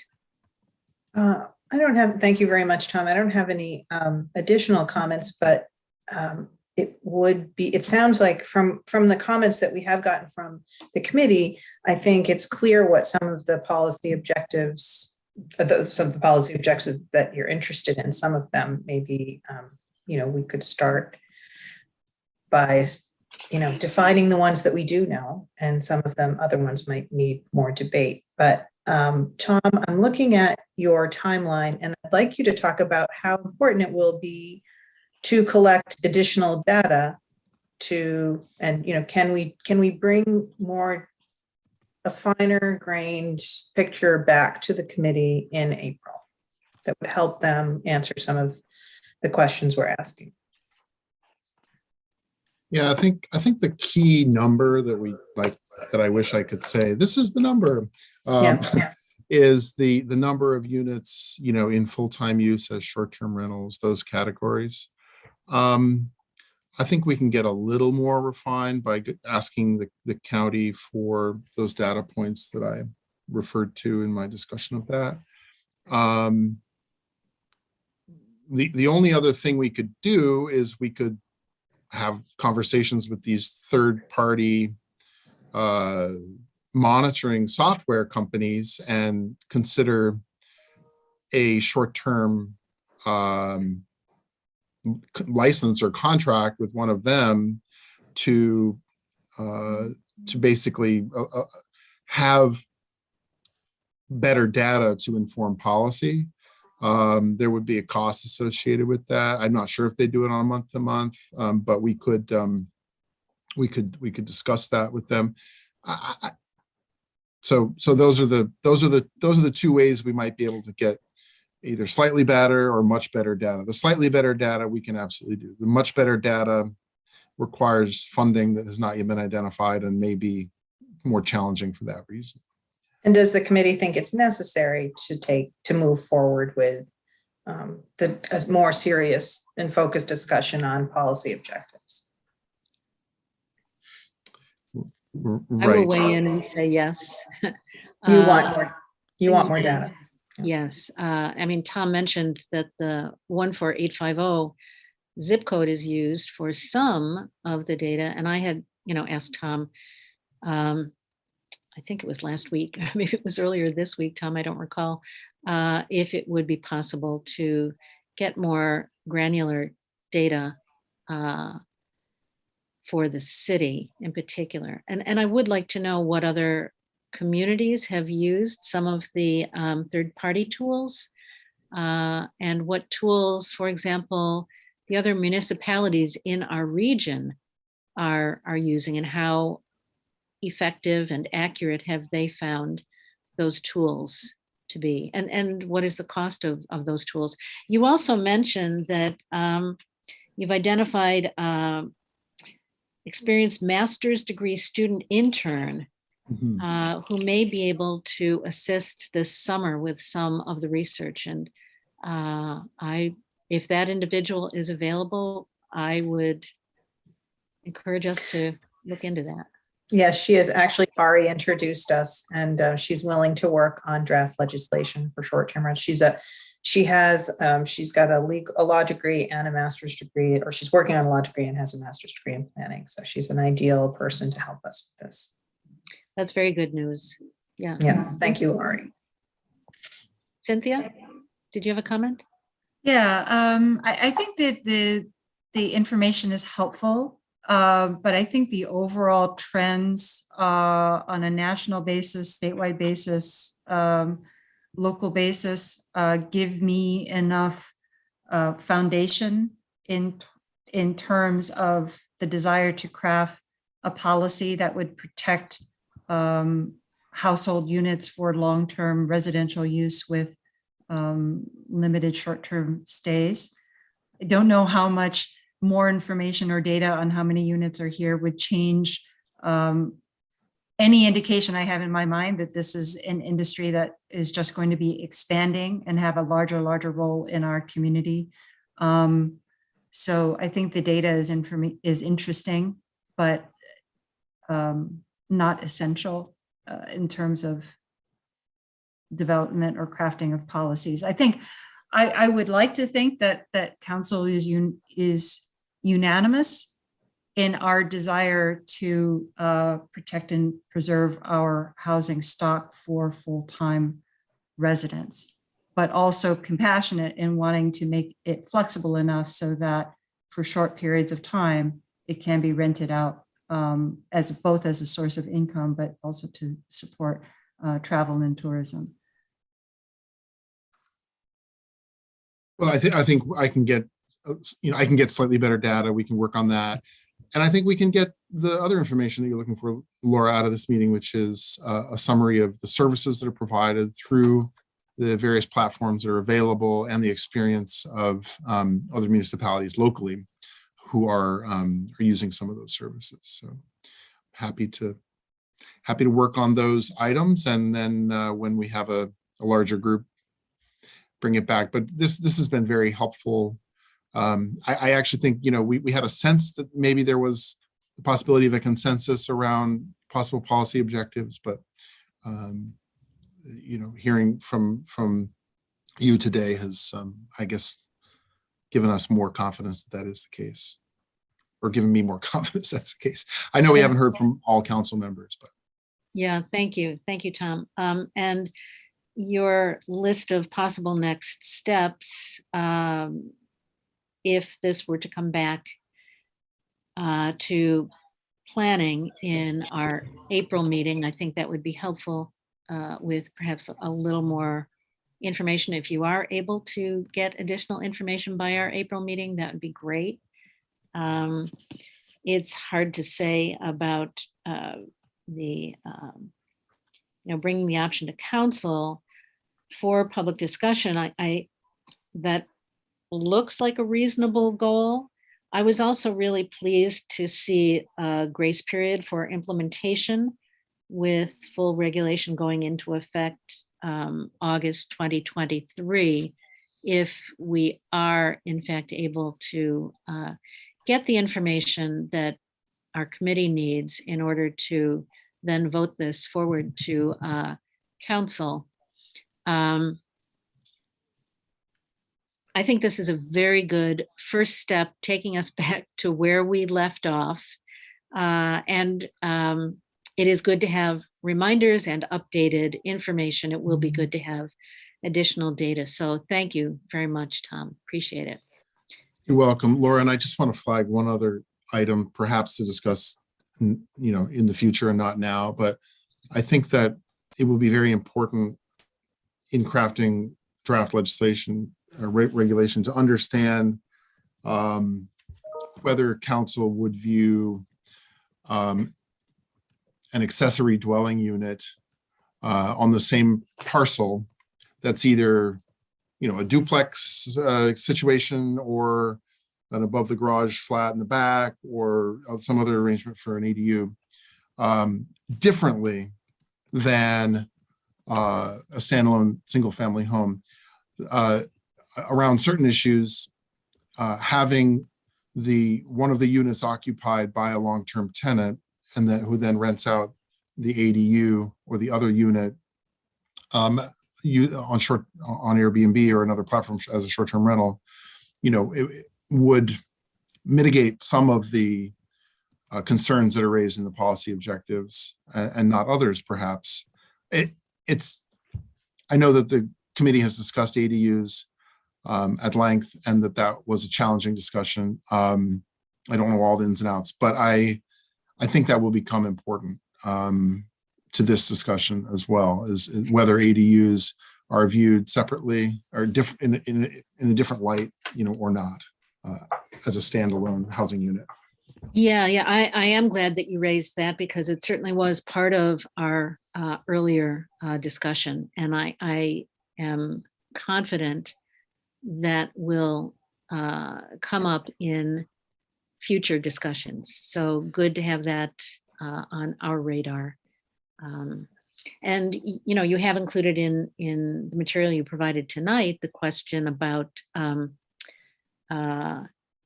if property owner should be required to be present. Yeah, Cynthia? Given how long and complex an ADU conversation could be, and I think ADUs are only allowed by special contract or special permit now, is that correct? I don't know that they are technically allowed. Well, we don't Is that really right? have, in certain zones, you can have more than one primary use on a site, but in others, they're allowed by special permit, like any other dwelling unit. They're not Yeah, have a definition for ADU. We never got that far. It's just right. a, second primary use. So if, I suppose I would just hope that the question with regards to ADUs would not prohibit us from moving forward on crafting an underlying policy with regards to Airbnb, and then being able to come back to the ADU question for Airbnb, because I think the ADU question is still an open question at this point and could easily take years to navigate through. So I definitely understand that it is a question that needs to be included, but I hope that we can move forward either way. Just given, working off of our existing legislation, crafting a policy that works on that legislation, and then if that legislation or activity should change, then the underlying policy could be modified to reflect it. Certainly, if part of the legislation dealt with how many days per year, it not being full-time, it wouldn't matter whether it was an ADU or any other unit. It wouldn't matter. That seems to be, a time limit issue. Yeah, the town of Ithaca, just as an example, what another community's done is allowing unlimited rental as short-term rental of ADUs, because their logic is that, well, the resident is there, and so there'll be less problems associated with that. But that assumes that the ADU requires an owner-occupied Right. site, which And may we're not never allowed- resolve that. Right. So that's so. Yes. Yeah, so we can glean some helpful background from the town or Cuba Heights and what they have passed, but we are different, unique in the city. Our needs are Yes. unique. And, as you point out, Tom, when you look at that scatter map, so many of the short-term rentals are located in downtown Ithaca. So we really need to look at crafting something that is specific to our unique part of 14850. Okay. Thank you. Thank you, Tom. Thanks very Tom. much. And yes, Cynthia, I'll share the presentation via email. Absolutely.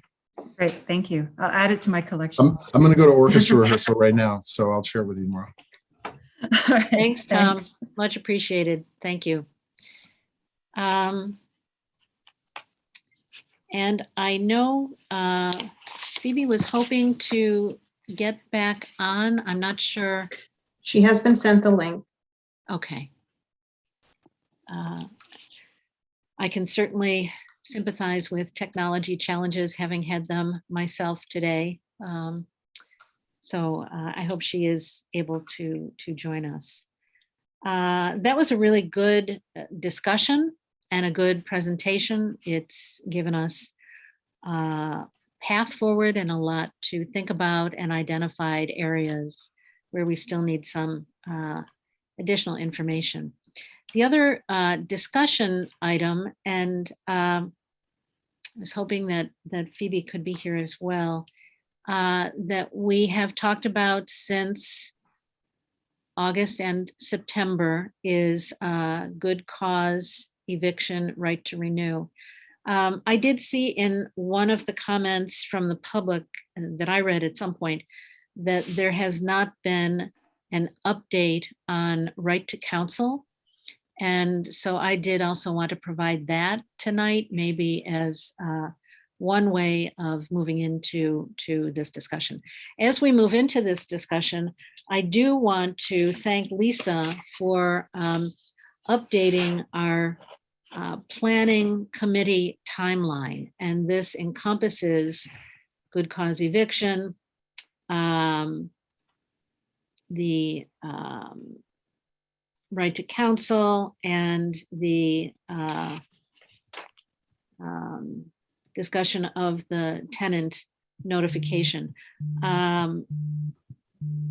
So the update on right to counsel. I have argued for the right to counsel program.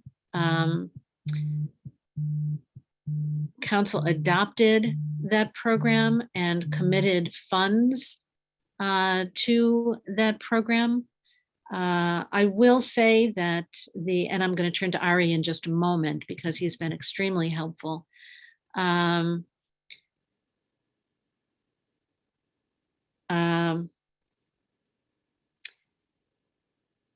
That there is another program, the Enterprise grant has provided funding so that tenants are being assisted in eviction court.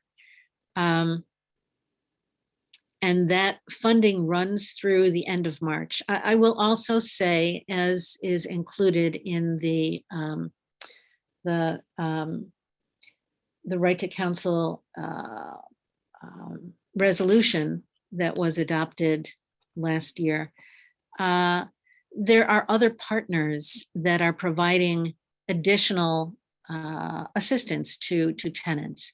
I want to make clear that we, Common Council, we, the Planning and Economic Development Committee, have not left tenants without turning to a number of the services and protections that are available. So partnering with Law New York, and you'll hear more about that MOU, which is close to being completed, partnering with the Human Services Coalition, partnering with Cornell University, Law New York. We had at this committee, I thought, very useful presentation at the February meeting. The presentation presenters included Michaela Azimi from Cornell Law School. She is connected to the tenant hotline and the law student involvement. Keith McCafferty, the managing attorney from Law New York, was also presenting at the February meeting, as was Johanna Anderson, executive director of Ithaca Neighborhood Housing Services, talking about tenant protections in not-for-profit affordable housing. So there are a number of supports, and the 2019 law that was discussed at last month's meeting identified some of the ways in which tenants receive assistance. But one of the ways is the hotline, providing information to tenants, answering questions and referrals to resources. Assistance in eviction court, which has resumed, as I think we all know, after the expiration of the moratorium.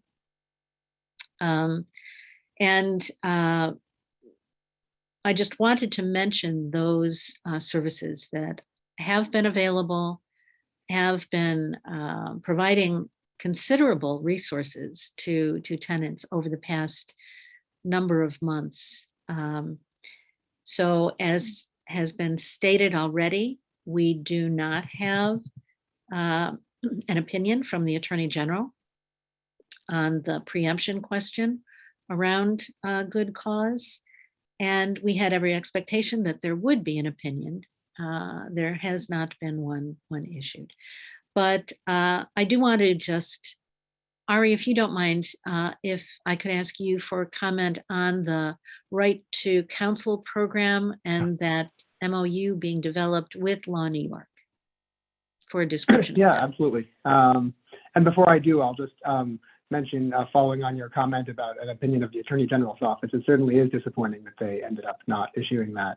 What we do have, which was included in last month's PEDC agenda packet, at the very end of that packet, was the opinion of the General Counsel for the New York Conference of Mayors on the preemption issue, which I think can be informative for a number of folks. So I'll just mention that as an aside.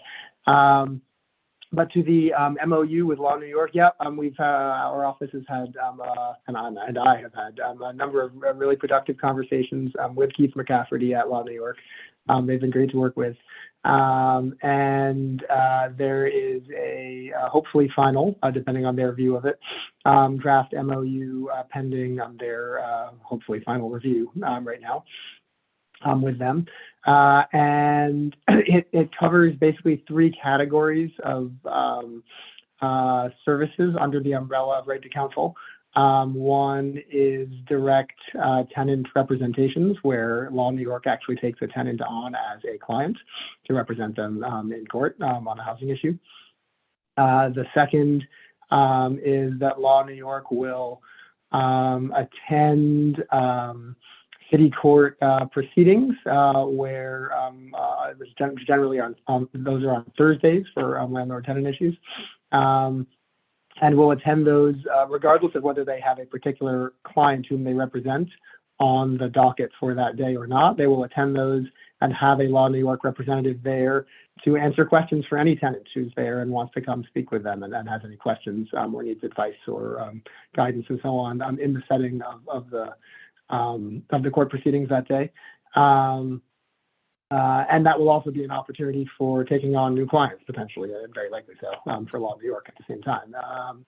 And then the third category is to, I believe, to take calls from tenants who need advice outside of those Thursdays. Just, any other day of the week, a tenant might call and say, hey, I need some help understanding how this situation works. And then Law New York could potentially give them some tips, again, even if they weren't able to take that particular person on as a client, depending on the circumstances. I do want to say that Law New York has been extremely helpful and is clearly very committed to this program, but they have also been very upfront about the fact that they have 4 vacant positions for which they're trying to hire attorneys right now in their office. And like everybody else in the world, it's a terrible market for hiring. So they, at this point, it's very clear to them that they will not have new hires, additional hires on board by the April 1st target start date of this program. In the end, I guess I can't speak for Law New York in terms of exactly what it will be able to do, but based on the conversations I've had with them, it seems clear to me that they will seek to maintain and soon ramp up the level of service that they're providing in the city to tenants as staffing allows to reach the objective level that's set out in the MOU, and that will hopefully happen sometime in April or May, I think is the hope. That in April they'll be maintaining, again, they have a funding stream that ends March 31st. The city funding stream will be there waiting April 1st to pick up where the March 31st end leaves off. So it won't be a funding issue. And as a result, they should be able to at least maintain the same level of service that they were providing on March 31st come April 1st, because they already have the staffing to do that. That's what they've been doing currently. The question is, how soon can they ramp up above that? And that will, it will be an effort that they undertake in the next, in a couple months after the start of the program. But that's the basic update. And we do anticipate having the MOU fully executed and operational within their staffing capabilities as of April 1st. Thank you, Ari. I know that you've been extremely helpful on that and much appreciated. I would open this up to other committee members in terms of your thoughts on next steps. Phoebe, sorry, we're talking about good cause. Sorry that you missed some of that. Oh my God. Yes. Sorry. I need help. We will be able, Phoebe, you will be able to, another time, look at the recording of tonight. So you will be able to see the full discussion. So Okay. I apologize. I said, No. I certainly understand technology challenges. I've had them all day today. Yes, yes. I am so sorry. I am No, I'm so glad sorry. you're back. Glad you're Oh, back. Yeah. Thank you. I Thank just you, want to say, Lisa. Phoebe, yeah, if you have trouble in the future, we'll give you Debbie's number and you can just call her directly and talk to her and she'll get you back. Okay. Okay. Yes. Yes. Great. Thank you, Lisa, and thank you, Debbie. Patrick, I see your hand up. Yeah, I guess it was following off your sort of previous comment in terms of next steps and things like that. I'm at least very optimistic after the committee's response to the DACE bill and with the waiver that's another step that we're taking to help get folks in the right spot. I look forward to it going on the April meeting, but I guess, Laura, I wanted to thank you again as well with especially with the right to counsel stuff of how I thought when we were going through stuff back in the budget in October of how I know we said this was I believe a pilot program, but I'd love to see if there's ways we can document in any way. I don't know if that's to Ari or to Laura, but if we can document what Law New York does so that we can take the pilot program and just make it a program. Yeah, absolutely. And I'm glad you raised that because that is certainly part of what we will be doing. Tom, in his presentation just a few moments ago, said it is very difficult to get data. And likewise, when we talk about evictions, it is very difficult to have accurate data. There is one independent study that was done in 2018, but there is not a solid, reliable wealth of data on eviction court. And so one part of this program, which is an experiment, and what council completely supported the experiment by putting funding in the budget for it and wanting to know the success of such a program. So yeah, we definitely will be studying how many people are served, what are the outcomes, has it made an impact on evictions? And one of my hopes, and I said this last year, I apologize that I'm repeating something from last year. However, the hope is that having legal representation may avoid some evictions being carried forward. I mean, someone only appears in eviction court once they have been issued an eviction notice. But seeing the outcomes and how those may be changed by tenants having legal representation, when we know that landlords have had legal representation and tenants, especially low and moderate income tenants, have not. Another impact, positive impact that I am sincerely hoping will have an effect on, that this program will have an effect on, is that of no-shows. That is to say, people who do not show in eviction court because they don't have representation. And that results in a de facto eviction. Instead, by promoting this program, if people understand they will be assisted, there could very likely, it is my hope, be better outcomes for tenants. So those are just a couple follow-up thoughts from last year, and they certainly pertain this year now that we are moving forward with this as one prong of a number of supports for tenants. And I'll just add an answer to that question, Patrick. The Law New York clearly keeps very detailed data on the work that they do in representing their clients. The MOU that we have set up with them actually requires them to report some basic sets of data, like how many representations they took on, how many were closed, et cetera. as part of their invoicing of the city for us to pay them. So we'll definitely get some basic data in that form. And they're very professional and very cooperative. So I have no doubt that if we want to get more detailed data at various points, or maybe annually or something, to understand the program in more depth, I'm sure they'll be happy to give us what they have. And I think they're also, and we are frankly hoping to see more conversation with City Court in terms of trying to get better data sets from City Court itself as well. And I think Law New York may be instrumental in helping with some of that. Yeah, absolutely. Thank you, Ari. Phoebe, I see your hand up. Go right ahead.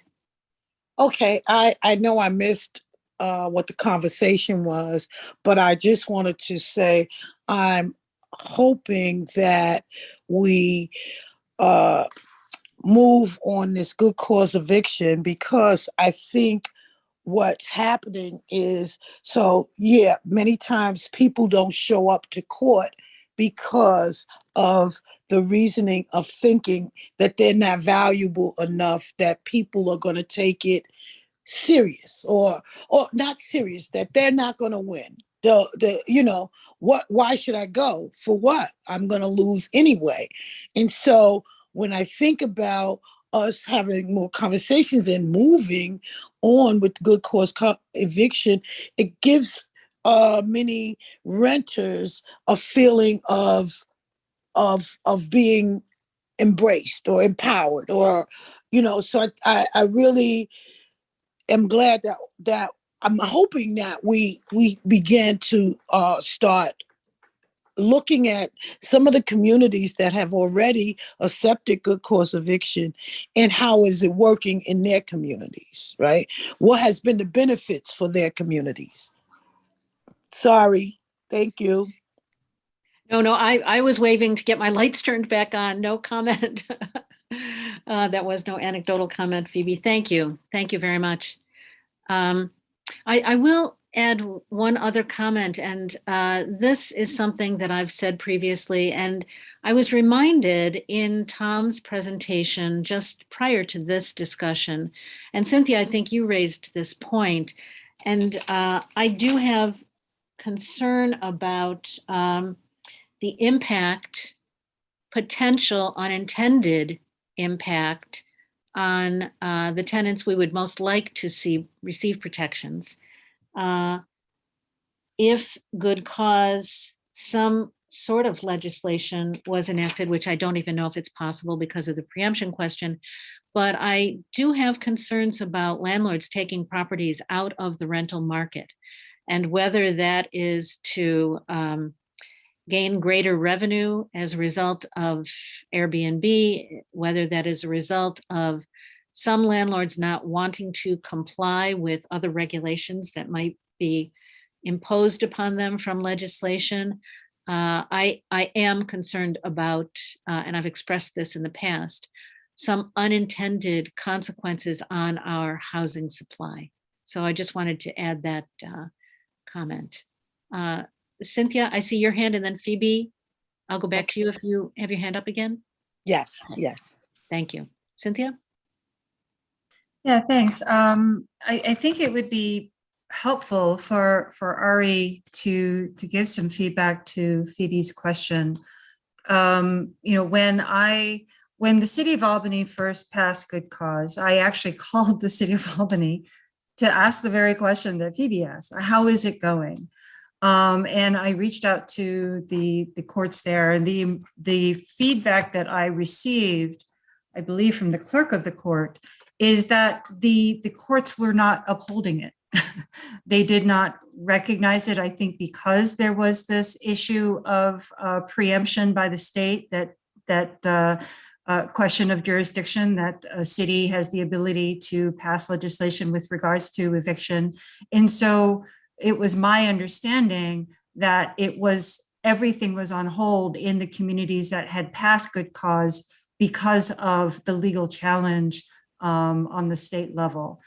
Could you confirm that, or at least clarify that, Ari? But I think it really should be clearly understood that if the city were to go forward prior to this legal opinion, it would not have an impact in terms of evictions. And maybe I'm wrong. So it's a good answer if you could provide that. Yeah, we can certainly look at that.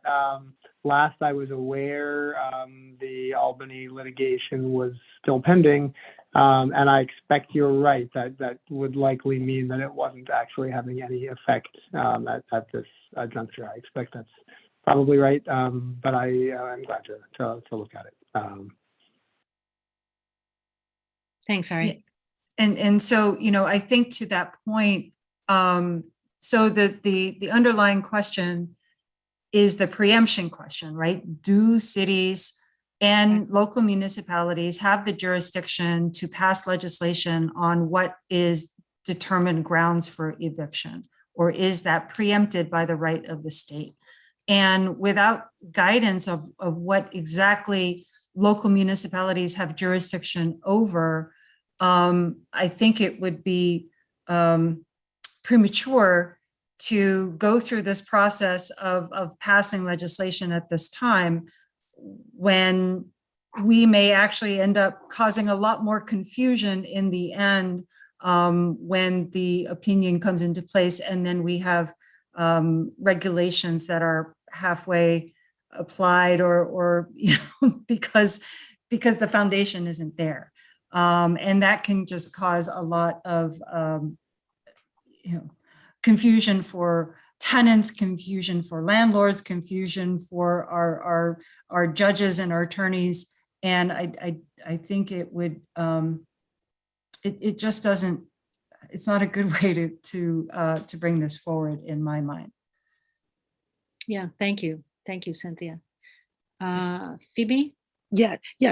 So what has been happening around good causes, and I have been vocal with some people who are for it, is that communities aren't well educated about it. And because of that, what I've begun to do is create some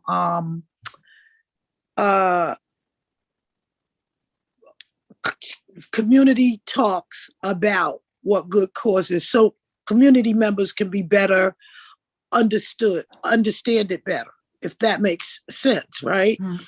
So I think in all around, it would be beautiful if we can do something with landlords also to have this conversation of understanding and, anyway, so that's some things I've been doing, trying to give community members a better understanding of what this even means, because many of them won't be able to. So anyway, that's it for me. Thanks, Phoebe. Thank you for the work that you're doing. And your comment reminded me of something else, that another effort that has come out of the programs that were funded, that have been funded by the Enterprise Grant, is a tenants' rights handbook. And I think it's very important that we do everything possible to disseminate that so that people do have information on what their rights are as a tenant.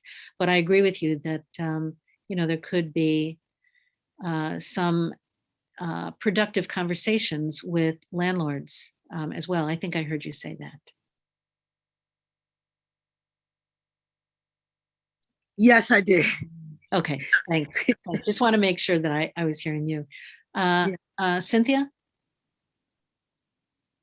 Yeah, this actually, when we think about tenants' rights and protecting tenants' rights, it actually reminds me of I guess a summit or a session that Duxon and I attended last week by the URO.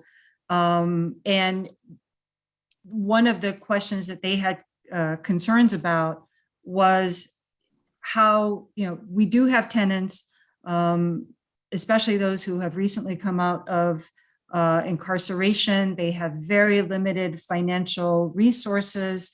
They are then left with substandard housing that they have little to no choice in accepting. And they feel very vulnerable in terms of making any complaint to the landlord about necessary repairs and maintenance that need to be done. Duxon and I immediately informed them that in our city code, we actually have legislation in our code. It's actually part of 258.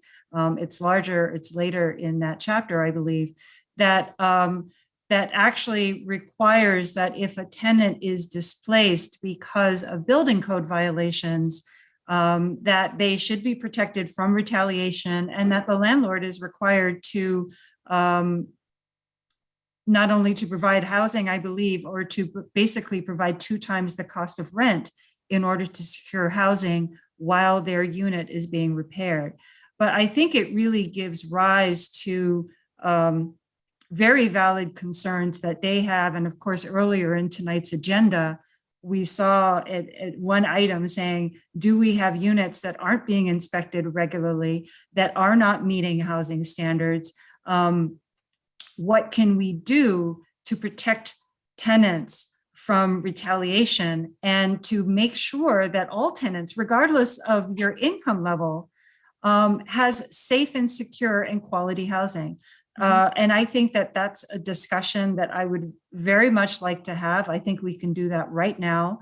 And if we could hear from our building inspectors, if we could hear from advocates on behalf of those who are working with tenants who fear retaliation, I think that's something that is entirely within our jurisdiction to address.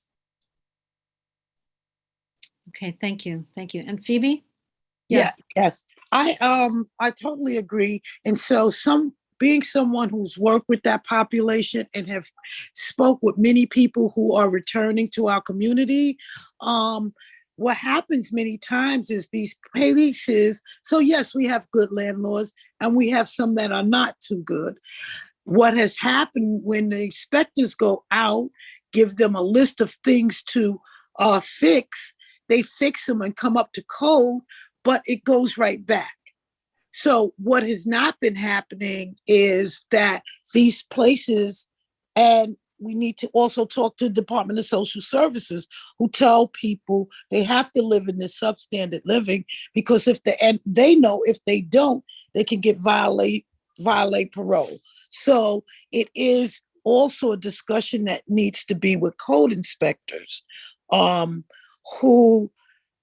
because so many of those landlords bring it up to the certain code. So maybe we need to look deeper at what are these codes, that these same places are still open right there on State Street, right there on Plain Street.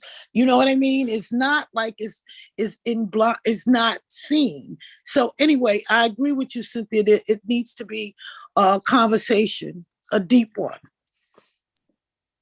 Thank you, Phoebe. Thank you. We clearly have more to talk about on this topic. We do not have action. I want to recognize that there is frustration on the part of some community members that we are not moving forward on legislation. I don't believe it is possible for some of the discussion that's been had tonight to move legislation forward. But I just want to acknowledge 2 things. One, there is frustration around this topic that we've been talking about for quite some time, and that, in my view, we do not have ability to take action on. And 2, related, there have been multiple actions, implementations, budgets in place to support tenants, because we do recognize that there is a need to support tenants. Not all tenants may need it. I mean, Phoebe, I agree with her. She indicated that we have some good landlords and some not good landlords. how the landlord group can encourage their members to be more proactive and work with tenants. That would be a great conversation to have. But there is no action tonight. I do recognize that it is frustrating, and yet I do not see a possibility on further action at this point. And Phoebe, did you have your hand up again? Oh, no, just keep it up. You know I like to talk. No, I got it down. That's quite all right. We like to hear. Lord. Cynthia, did you have? Yeah. Let's see if we can wrap up this discussion tonight, though. Sure, and I appreciate that, and I'm just hopeful. I am going to press a little bit. Is it possible that we could arrange either at the April or May meeting to hear from individuals in our building department or building inspections to understand with regards to what actually is inspected with regards to certificates of occupancy? I've heard different things. Somebody says, or you call the building inspector, all they do is check to make sure that your smoke detector has batteries, and then they leave, and then they don't address safety issues within the unit. It would be good to actually hear from our code inspectors. And then I think it would be helpful to have a conversation about how does one go about reporting substandard housing and addressing this issue, and what could we do to protect those individuals from retaliation in reporting well, that. Thank you. This is Lisa's department. Fortunately, she's here with us tonight, so I'll I think that's a great idea. Yeah, I can ask I can ask for Jamie Gatch to come, the housing inspector, supervisor of housing code that we're talking about. And I think that's a great idea. And just, I'll look at Ari on this, but basically, I think this is 100% within the realm of the city of Ithaca to put forward processes with regards to maintenance of units and building code violations. Well, we do have code already. Right, but clearly people still feel fearful of reporting violations. So what can we do to protect them? Because we first and foremost, we want to make sure that everybody's safe, regardless of what they spend on rent. Right.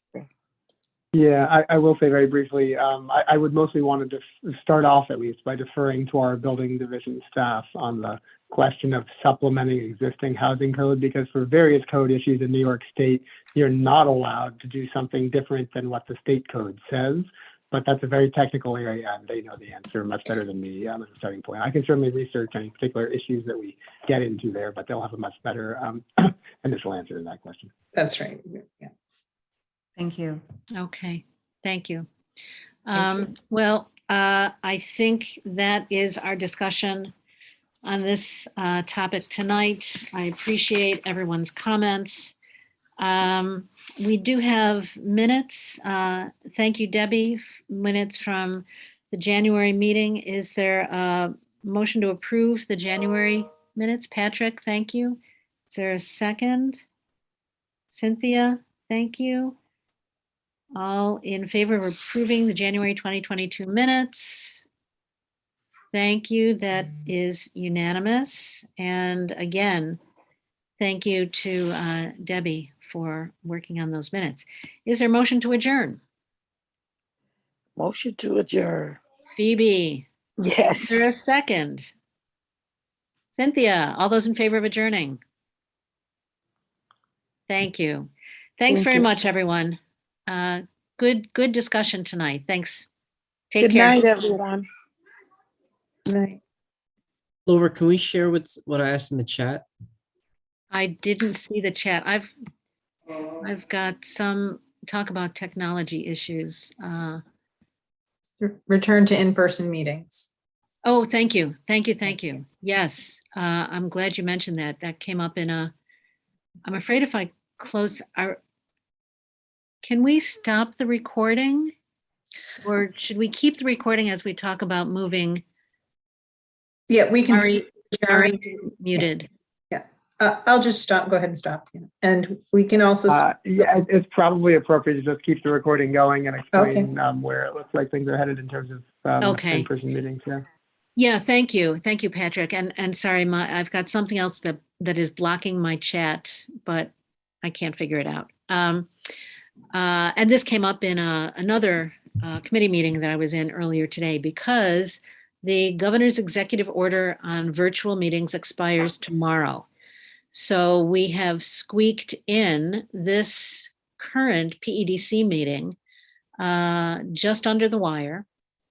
However, starting tomorrow, all, and Ari, help me here, but all legislative body meetings, commissions, boards where there will be votes taken, the members must be present. Staff members can Zoom in. If a voting member is not present, they have to identify if they are calling in, where they are calling from, and the public has a right to be there. Right. Yeah, they would actually have to effectively invite the public to that location. So yeah, if they are participating, if they're not in person, absent some very specific circumstances that will rarely be satisfied, they will not be able to participate as a voting member of the body. They will. It will be as if they're not participating for that meeting if they're not there in person. So this will apply. Go ahead. Oh, I was just going to say, and there was a number of months back legislation pending in Albany that would have, and maybe still will pass, it did not pass so far though, that would have substantially loosened up those definitions and recognized that the pandemic brought on a new era of hybrid meetings where there was some real utility for the public and for the members of the boards and committees and commissions and councils to have that capability. So it's possible that will adjust, but that has not passed at this point, which means that we're still stuck with the old rules once the executive order expires tonight. Yeah. I will say one other thing, then turn to Lisa, and that is that there has been technology equipment purchased, and I know that Julie Holcomb, is working in council chambers to make sure that the new technology, right before the pandemic, the city had purchased new microphones, and we thought, yay, this is a real improvement. And then of course we all went virtual, so the microphones are still there, not having been used, but there is better and new technology that is in place. And I know that our tech services folks with Julie have been working on that. So next week's meetings, Lisa and I were talking about this earlier, planning board, city administration, the April council meeting, our next PEDC meeting, best we know, will all be in person. Yes, and I just wanted to say that, now that we could do hybrid meetings before, we'll have a much slicker interface now, and we will do everything we can to encourage people to encourage remote participation to those who can, to keep the density in the room low. We have to the public has to be allowed in, but I think many people would prefer to participate remotely. So we will do what we can to make sure that the density stays low in the room. Yes, thank you. Okay, I'm sorry I didn't see that in the chat, Patrick. I'll try to figure out what's going on with my laptop. Did you have something else, Patrick? One last thing that I'd like to be last, if that's okay. Of course, go right ahead. Happy St. Patrick's Day to all other Patricks and Irish folk for tomorrow. Thank you so much. The Murphys in my house appreciate it. Thanks, everyone, for a very productive meeting. Take care. Yep. Good night. You too. Have a good night. Have a good night.